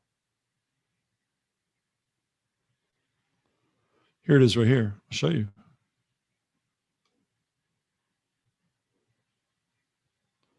And it's hard to find these statistics, by the way. This will lead us into the eclipse. This will be a good eclipse bridge. But Jordan Peterson's not agreeable. Got that stubborn ass Mars in Taurus squaring to Saturn. That's not agreeability. And that Mercury behind his sun in Gemini. Into that grand trine. All right, so this is Antiochian Orthodox Christian Archdiocese of North America. So they did a study. Worldwide number of abortions per year. This is from year 2000. 46 million number of abortions per day, approximately 100. So I'm just quoting you the statistics here, right?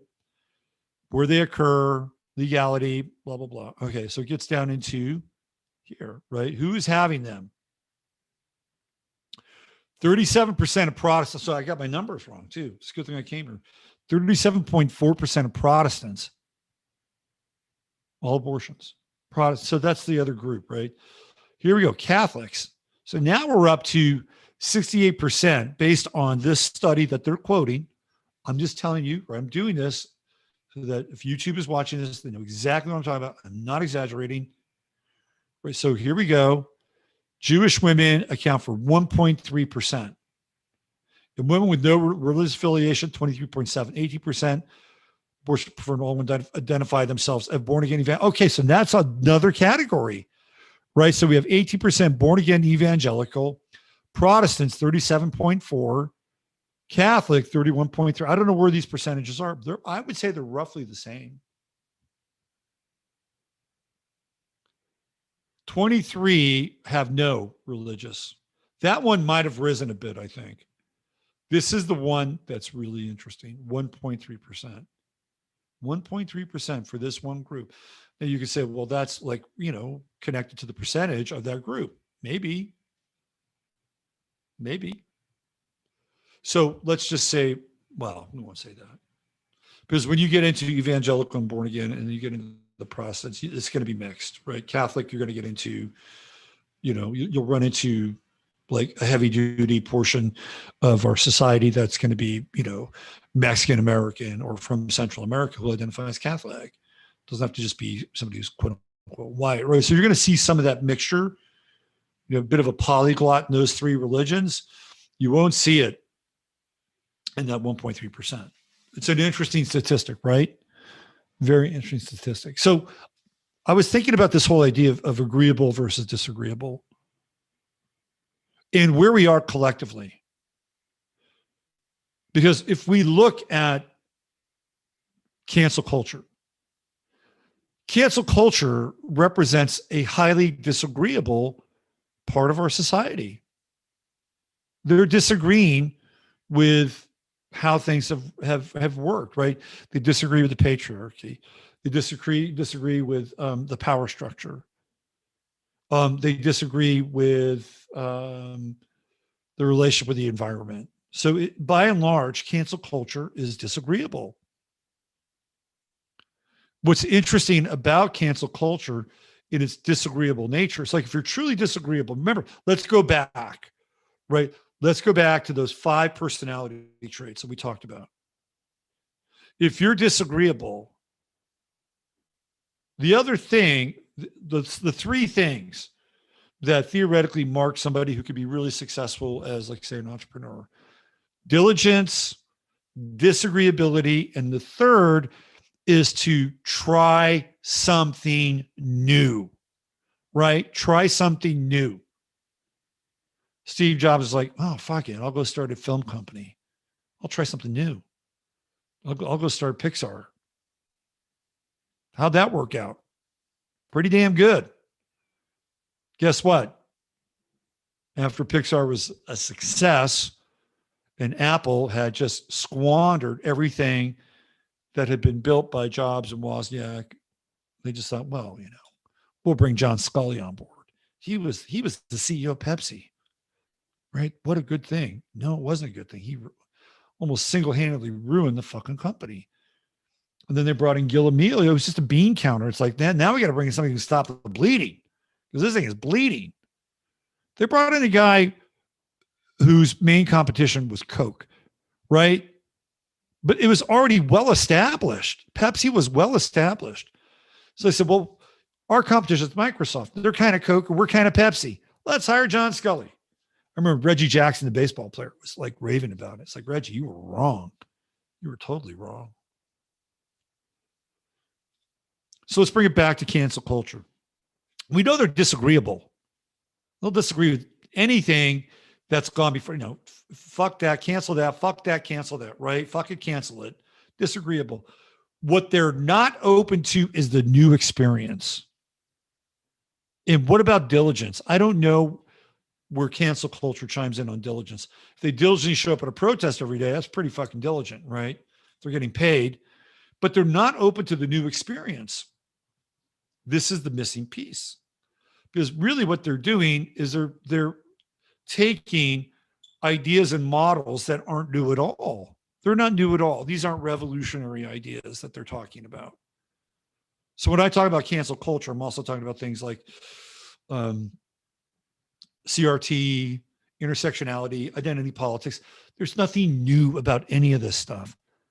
Like having green hair and blue hair shows up in a fucking John Waters movie, okay? There's nothing new about it. There's nothing, having a hook in your nose, there's nothing new about it. Body modification was starting to happen in the 1970s with the punk movement. Body modification moved forward in the 90s when you got into shit like, what's his name? Fakir Musafar and that whole ID magazine shit, right? All that weird body mod stuff that was going on. Like that's 90s stuff, right? That was happening. You had people that were sleeping on nails back then. That's what they were doing. There was this guy named Stellark, who was a performance artist back in the 90s, literally hanging from hooks in his flesh, embedded in his flesh on wires over open spaces, right? Like from a fucking building. That's what this guy was doing, right? You want to talk body modification? He was doing this shit. It's nothing new, right? It's nothing new. These are not new ideas. They're regurgitated ideas. Like, let's do this, let's do this, let's do this, let's do this. And this is going to be, no, it's not different. It's not different at all.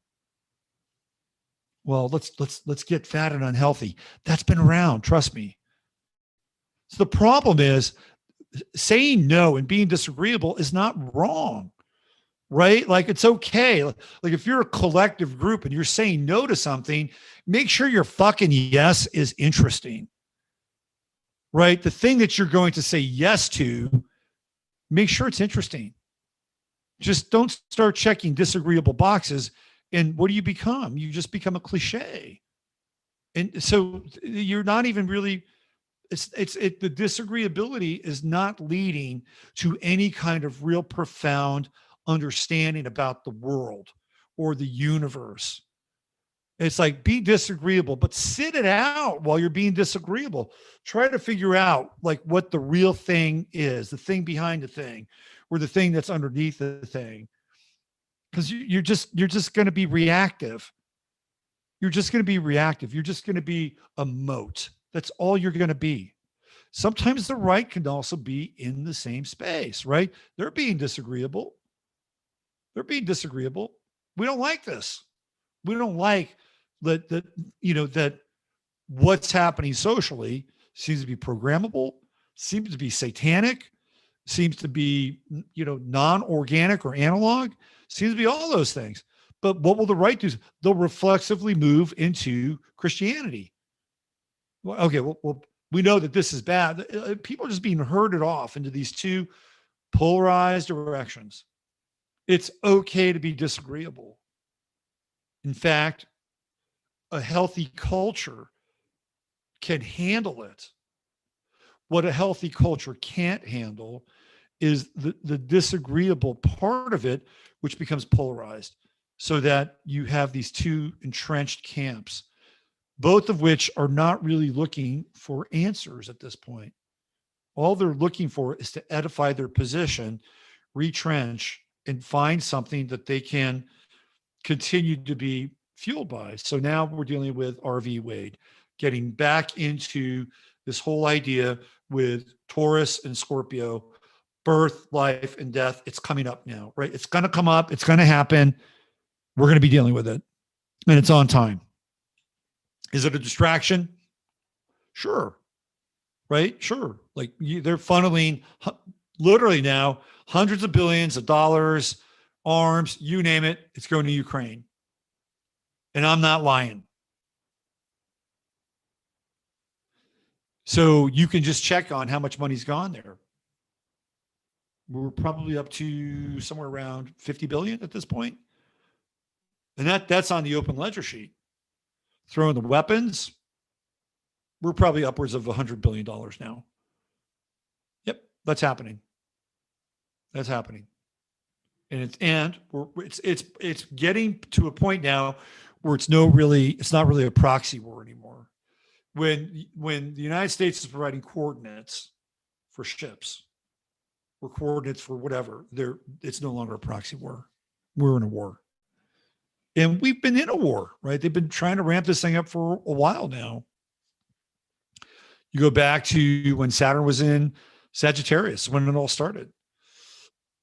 In this iteration, every time Saturn's been in Sagittarius, going through the US 12th house, the Russia shit's come up. So you just got to go back to 2015, 2016. That's when Saturn started to go through Sagittarius in the US 12th house. Started to come up.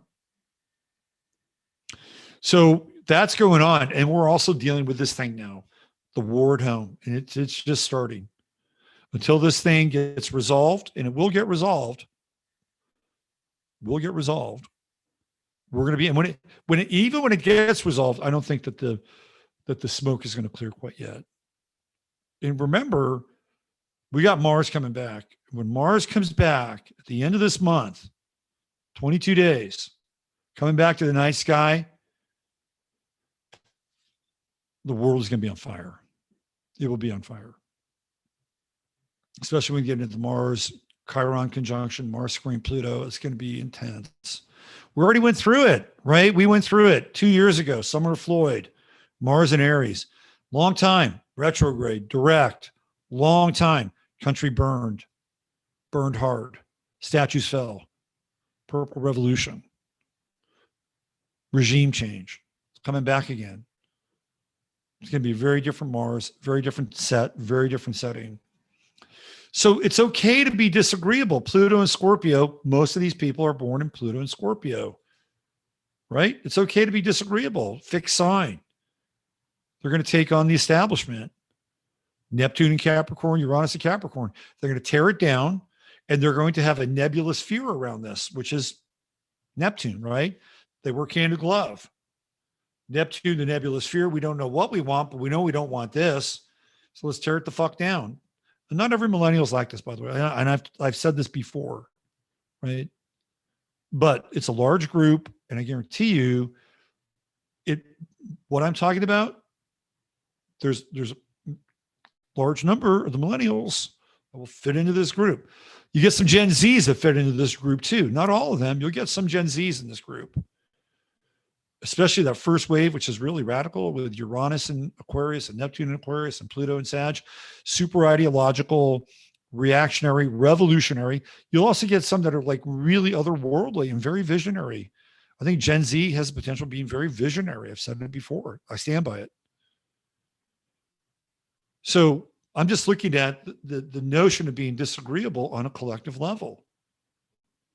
But it's not leading to anywhere, right? It's not leading to any new epiphany.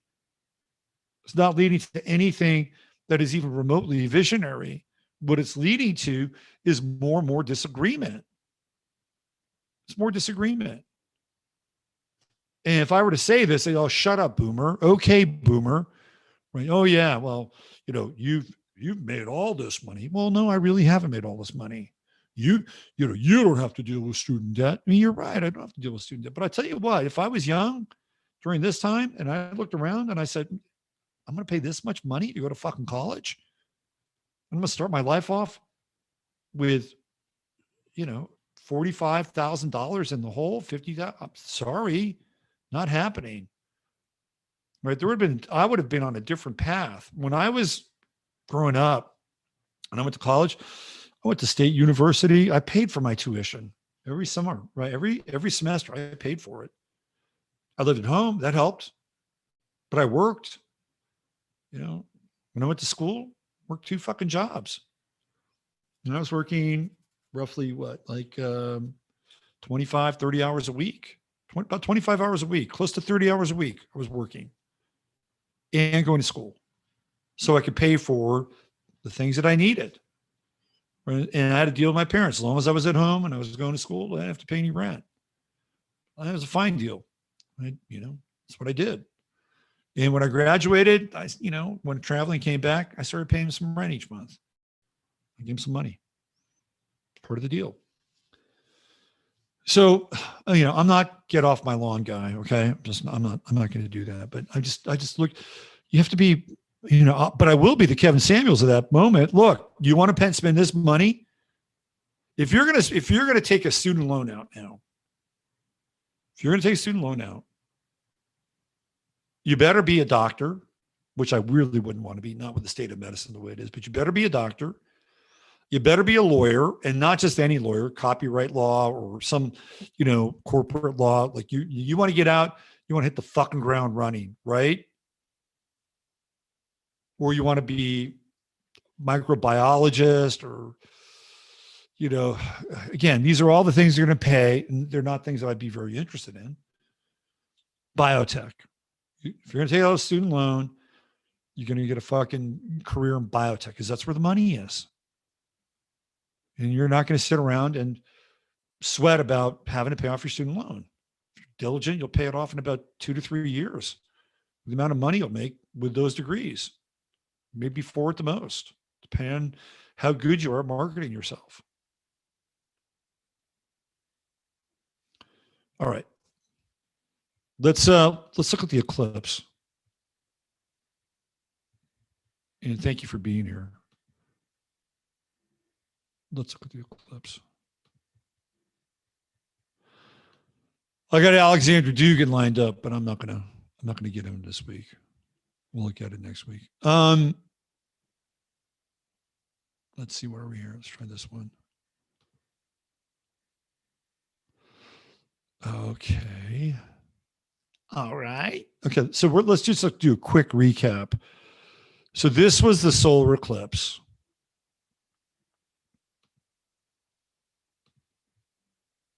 This is the quick recap. Right. So here we can see the moon, see the sun, right? The eclipse moment, and we're dealing with what? We're dealing with procreation. Part of it. That's part of it, right? This is about birth. We got procreation over here. So I feel like one of the things that we're gonna figure out here. We're already seeing it, right? Like some of these women who are openly talking about the joys of abortion they're hard on the eyes, man. They're hard in the eyes, they're hard in the ears, and they're hard in the heart. I'm just telling you. They're hard to watch. That they could take such absolute rabid glee at some of these rallies. Really hard to witness. Some might even say it's demonic, like a form of demonic possession. You can be the judge of that. Oh, by the way, Amber Heard, I found this out. Amber Heard, remember I said that she lost her best friend in a car accident? Do you know who's driving the car? Amber Heard. I just found this out. This was the thing that changed her life. And she became an atheist. She had her license suspended. I think that's when she moves to LA. I found this out. I just found this out. Amber Heard was she was involved with, she might have been at fault for the death of her best friend. So that's getting beneath the surface. I'm not going to go back and look at her chart. I just found this out today anyway, because she's a Taurus, and she's, she's been dealing with this. She was dealing with this eclipse. Like she's not going to come out looking good on this. And Johnny Depp may come out looking good, but Johnny Depp is dealing with very, very, very deep, dark, psychological and even spiritual issues.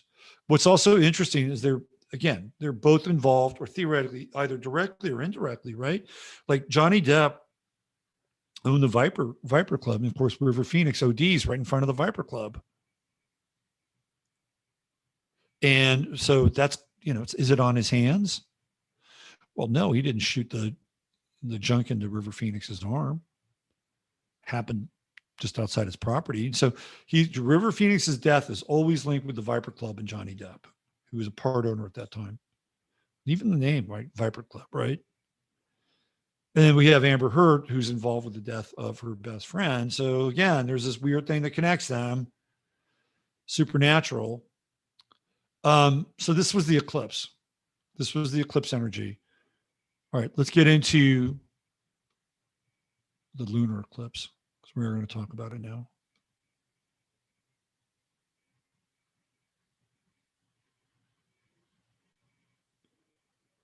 There it is right there.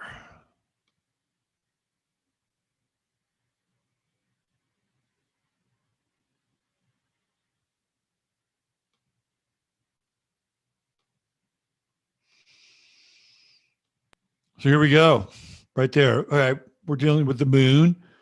Mothers, right? Moon, the moon in the womb. The moon in the womb, and we're talking about Scorpio, which is death in the womb.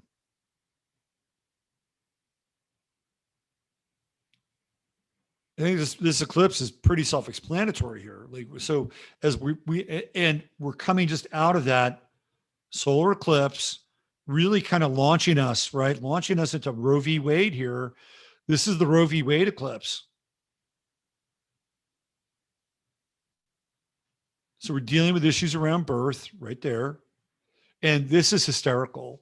When you get into Scorpio, and I talked about this on my show on Monday last week. When you get into Scorpio, you get into things like hysteria. You get into things like obsession and compulsion. That is the nature of Scorpio. So all these people who believe that they'll never be able to have another safe abortion again, you're going to see them fucking lose their shit. They're already doing it. Wait till this eclipse energy comes around. This is a blood moon. Hello, right? A blood moon.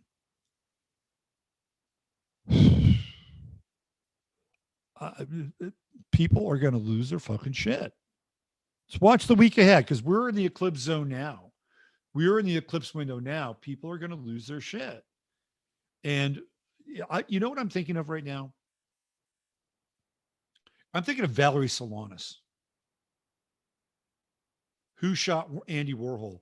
That's Valerie Solanas. Remember, she shot him because she thought that, first of all, she thought it would make great performance art, but she also thought that Andy Warhol was a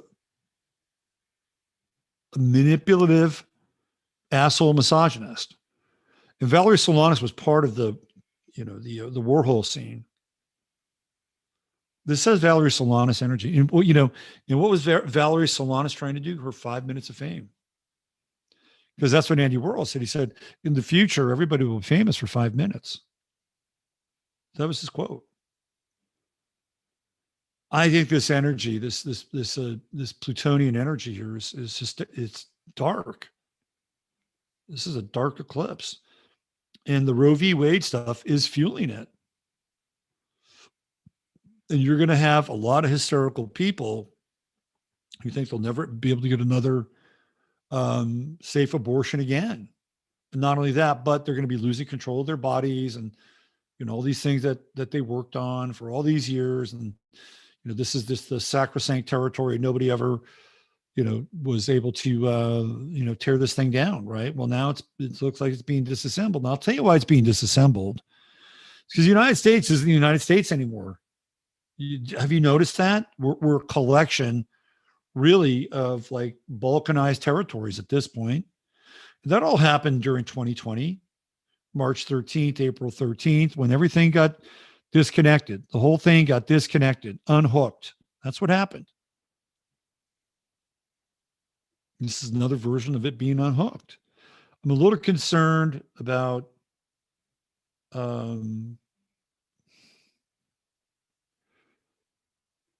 people not having choice over what they put in their body versus what they take out of their body, right? A little concerned about this. Where is this leading in terms of a precedent? I don't know. I could speculate. Now, this is it. This is real. And again, the square with Saturn, right? Saturn, again, is what? The authority. So we got a big ass T square going on here. Saturn squaring the sun. We got Mercury retrograde, which falls in alignment with the reversal of Roe v. Wade. Or not overturning to the point. Look, they're just saying this has no business in the federal canon. Let the states sort this out. And honestly, I don't think it's a bad thing. They're not saying like it's not unconstitutional. They're just saying, look, we don't believe that the federal government has the right to mandate this law. We're going to push it back on the states. I don't have a problem with it. I don't have a problem with it. I don't have a problem with the state saying, look, this is how we feel about marijuana. There's another state saying, oh, this is how we feel about it. I don't have a problem with that. Because ultimately what you want to do is like, you know what? I like this state a lot more. I'm going to go live there. Fine. Go do it. Go do it. If you say, well, that's really problematic. I've got family that lives in the state. Well, you know what? That's the way life is sometimes. You got to make tough choices. Where it gets really problematic is when you get a state that, like California, who is going to stand for all the things that, say, maybe Texas doesn't stand for. And then California says, we're not going to do business with Texas. That's problematic. And that could easily happen, right? So this is part of it. We're dealing with this big T square. The energies are coming in this week. We're going to be hitting it hard on the weekend. Friday, Saturday, we get into this blood moon. It's a very long eclipse. What is it, like 48 minutes or something like that? I mean, it's a long fucking eclipse. I'll show you the eclipse path, which we looked at before.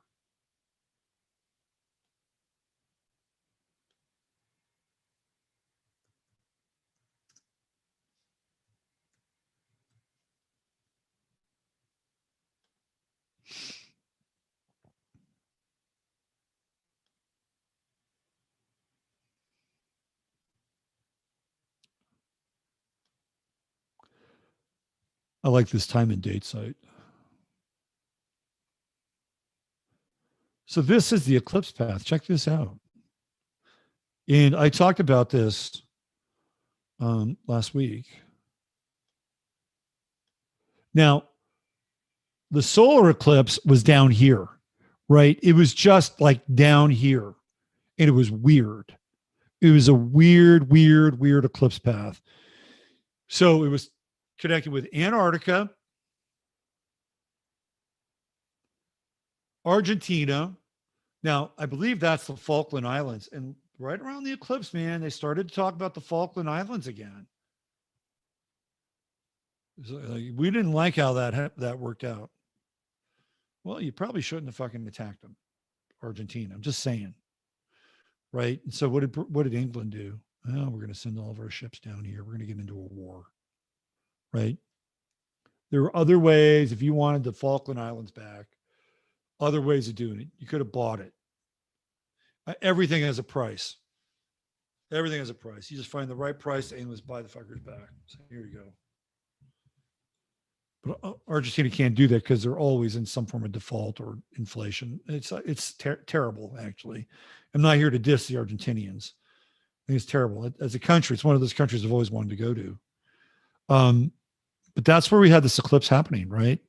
And there was this thing I talked about the nuns down there in Argentina that were suing the church because they didn't like how the bishops were treating them. They weren't being abusive. They weren't like fucking them or anything.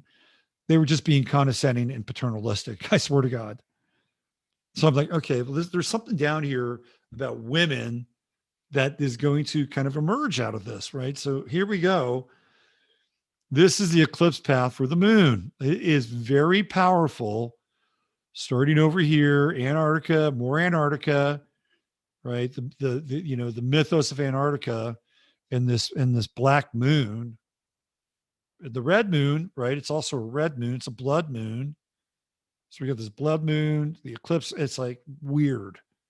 And it's really close. Where is it going to be the closest? Down here, because this is the width of the eclipse path.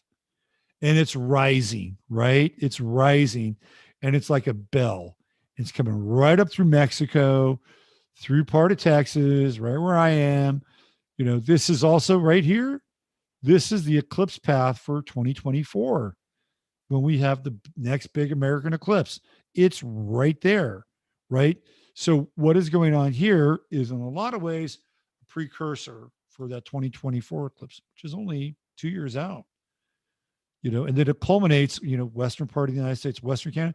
So this is the eclipse path. And some of Africa will get it, some of Europe will get it, but really it's going to be South America and the southwestern, like California, Washington, Nevada, a little bit, not much, but yeah, big time here. Big. So the idea is that whatever was generated down here with that last eclipse 2 weeks ago, will be 2 weeks next week, something takes hold. And this is fear, like the South. The whole idea of the South too is a very interesting concept, which I've talked about before. When you look at Beneath the Volcano, this book by Malcolm Lowry, who is a British diplomat, living in Mexico and going through the Day of the Dead, his alcoholism, and this volcano it's about to blow. It's a film starring Albert Finney, who was an alcoholic. I don't know if he was an alcoholic during that time, but he was an alcoholic. So that's this idea of the South, right? Even like Year of Living Dangerously, which with Mel Gibson takes place in Indonesia, but that's the South. It's below the equator. When you get below the equator, there's a very different mindset. There's a different kind of psychology, a different relationship with the body. Year of Living Dangerously, another one of these things taking place in the South. Death in Venice, Thomas Mann, right? Taking place in Venice in the South. And Thomas Mann, his character, like dealing with the hidden and the libidinous urges that come with, being out of the sort of more remote and distant locale of Germany, right? In Italy, it's like, oh boy, forbidden fruit, right? All this shit, right? The South has its own psychology here. Even the, deep, dark heart of Africa, right? There's another, Heart of Darkness, Joseph Conrad, the South, going up the river. So this is all related to this psychology of the South and what's locked in our psyche, right? With the moon in Scorpio, bringing up our greatest fears during this time. And those fears might be acted out. This could be a very spooky and, a very kind of, when you get into things like placenta and fetuses, I mean, you're really getting into, sacrificial and ritual world, because really that's what's happening daily across the planet. There are human sacrifices taking place. This is what's happening. I'm just being honest and upfront here. Human sacrifices are taking place. Not ordained, but politically sponsored or politically legal human sacrifice. So when you get into this idea and this energy, right? Like, go watch the movie The Devil's Advocate. That movie has so much pertinent information about this so-called reality. And there's a scene in the movie with Delroy Lindo, who went to the same college I did, by the way. Delroy Lindo, where he plays in Obeah, right? He plays for all intents and purposes a fucking witch doctor. That's what he plays. And Keanu Reeves' character has to go see him. And he does this thing where he sacrifices a chicken and he takes a bunch of nails and he wraps it around one of the organs of the chicken. And he's essentially using sympathetic magic on this lawyer that Keanu Reeves' character, Kevin, has to rub against in court. And on his own, he probably could have handled the guy. But the moment the guy gets up to start talking and present his case, he can't talk. Why? Because they'd done this thing to the other lawyer. And then he figures it out. Right? But again, the reason I'm bringing this up is because it's connected to this tradition, right? That whole psychology, that whole kind of, dark magical technology emanates from the South on a Scorpio moon, eclipse Scorpio moon, right? And we're dealing with things like human sacrifice. We're dealing with things like Roe v. Wade. And look, I'm just being honest here. That's what I believe. I also believe at times, when we kill cows, that's also a sacrifice. And I've thought about this. So I'm not just like pointing out the human version of it. Like, there are sacrifices with animals that take place on a daily basis to feed us. They're not enlightened. They're not acknowledged in a lot of ways. By the way, I can see why people would become vegetarians or vegans based on that. Yeah. So this is the energy that we're dealing with coming up here. And this whole week, right? We're in it now, right? Compulsion, obsession, fear. And even this thing with Kevin Samuels kind of strangely fits into that world, right? Kind of strangely fits into and Jason Whitlock is going to have part 2 of his show coming up here tomorrow, where he's going to talk more about. So if you want to find out some of the, contemporary commentary on this whole Kevin Samuels deal, check out his show. You have to check it out. I think it's a really good show. And like I said, I don't agree with everything Jason says, but I think he's on the money a lot of times. So we didn't get into the chart at the moment. We did something a little bit different this week. I hope you're okay with that. But we did talk about this week. And we're really, let's just, we're in the eclipse zone. That's the chart at the moment. We are in the eclipse zone. And then we're starting the week off with the moon and Leo on Monday. And, dealing with some of the squares, with the sun, moon, sun square, moon, Saturn square. So we got a T square. And, tomorrow, pick your battles. Pick your battles on Monday. Right? The moon and Leo is about pride, having emotional pride. It's not a bad thing. It's always a good thing. Right? With the square to the sun and the square to Saturn, you want to pick your battles. That's all I'm saying. find the remedy to save face. All right, I'm out of here. Thank you for being here tonight. If you're interested in learning astrology, I have a course that's available. I think the links are on the page here. Of course, I do readings. I've set up a new system now because I've been having a really hard time keeping up with email and readings. And unfortunately, I'm still digging myself out from that. But now, if you get a reading, there is a number to call.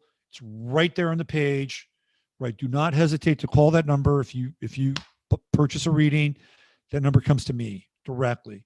You don't have to go through my email, right? I'm into real time. Let's figure this out because it helps me circumnavigate the email situation, which I be honest, I've been struggling with a little bit. So if you're interested in learning astrology, I got a great course, great price. That's there. Also, one final thing, if you are interested in CBD, because I talk about this on my show. I got a great CBD connection. And it's my buddy, Christopher Lynch, who's a great guy. And he produces really high quality CBD. So I got to give Chris a shout. He's my sponsor. And it's True Hemp Science right there. All of his CBD, he knows where it comes from. He knows the growers. He's got super high standards. I get the CBD gummies, which I'm going to have tonight, by the way. And excuse me, here's the link, True Hemp Science. You can click through there. If you order $100 of CBD or more, right, just do 15 mins. Put that in there. You'll get $20 worth of free product. So what are you doing when you get that? You're supporting my show. You're supporting Chris, who's an independent business owner and an entrepreneur. You're supporting his workers, which he has, right? You're supporting health. It's a win, win, win, win, win for everybody. And I don't partner with many people. As you can see, I got one partner there. That's Christopher Lynch, True Hemp Science. Check it out. All right. Thank you for being here. I am Robert Phoenix. Use your head in order to discern what's real, your heart to step what's possible. Take care. Bye for now. We'll see you tomorrow in 15 Minutes of Flame. Ciao.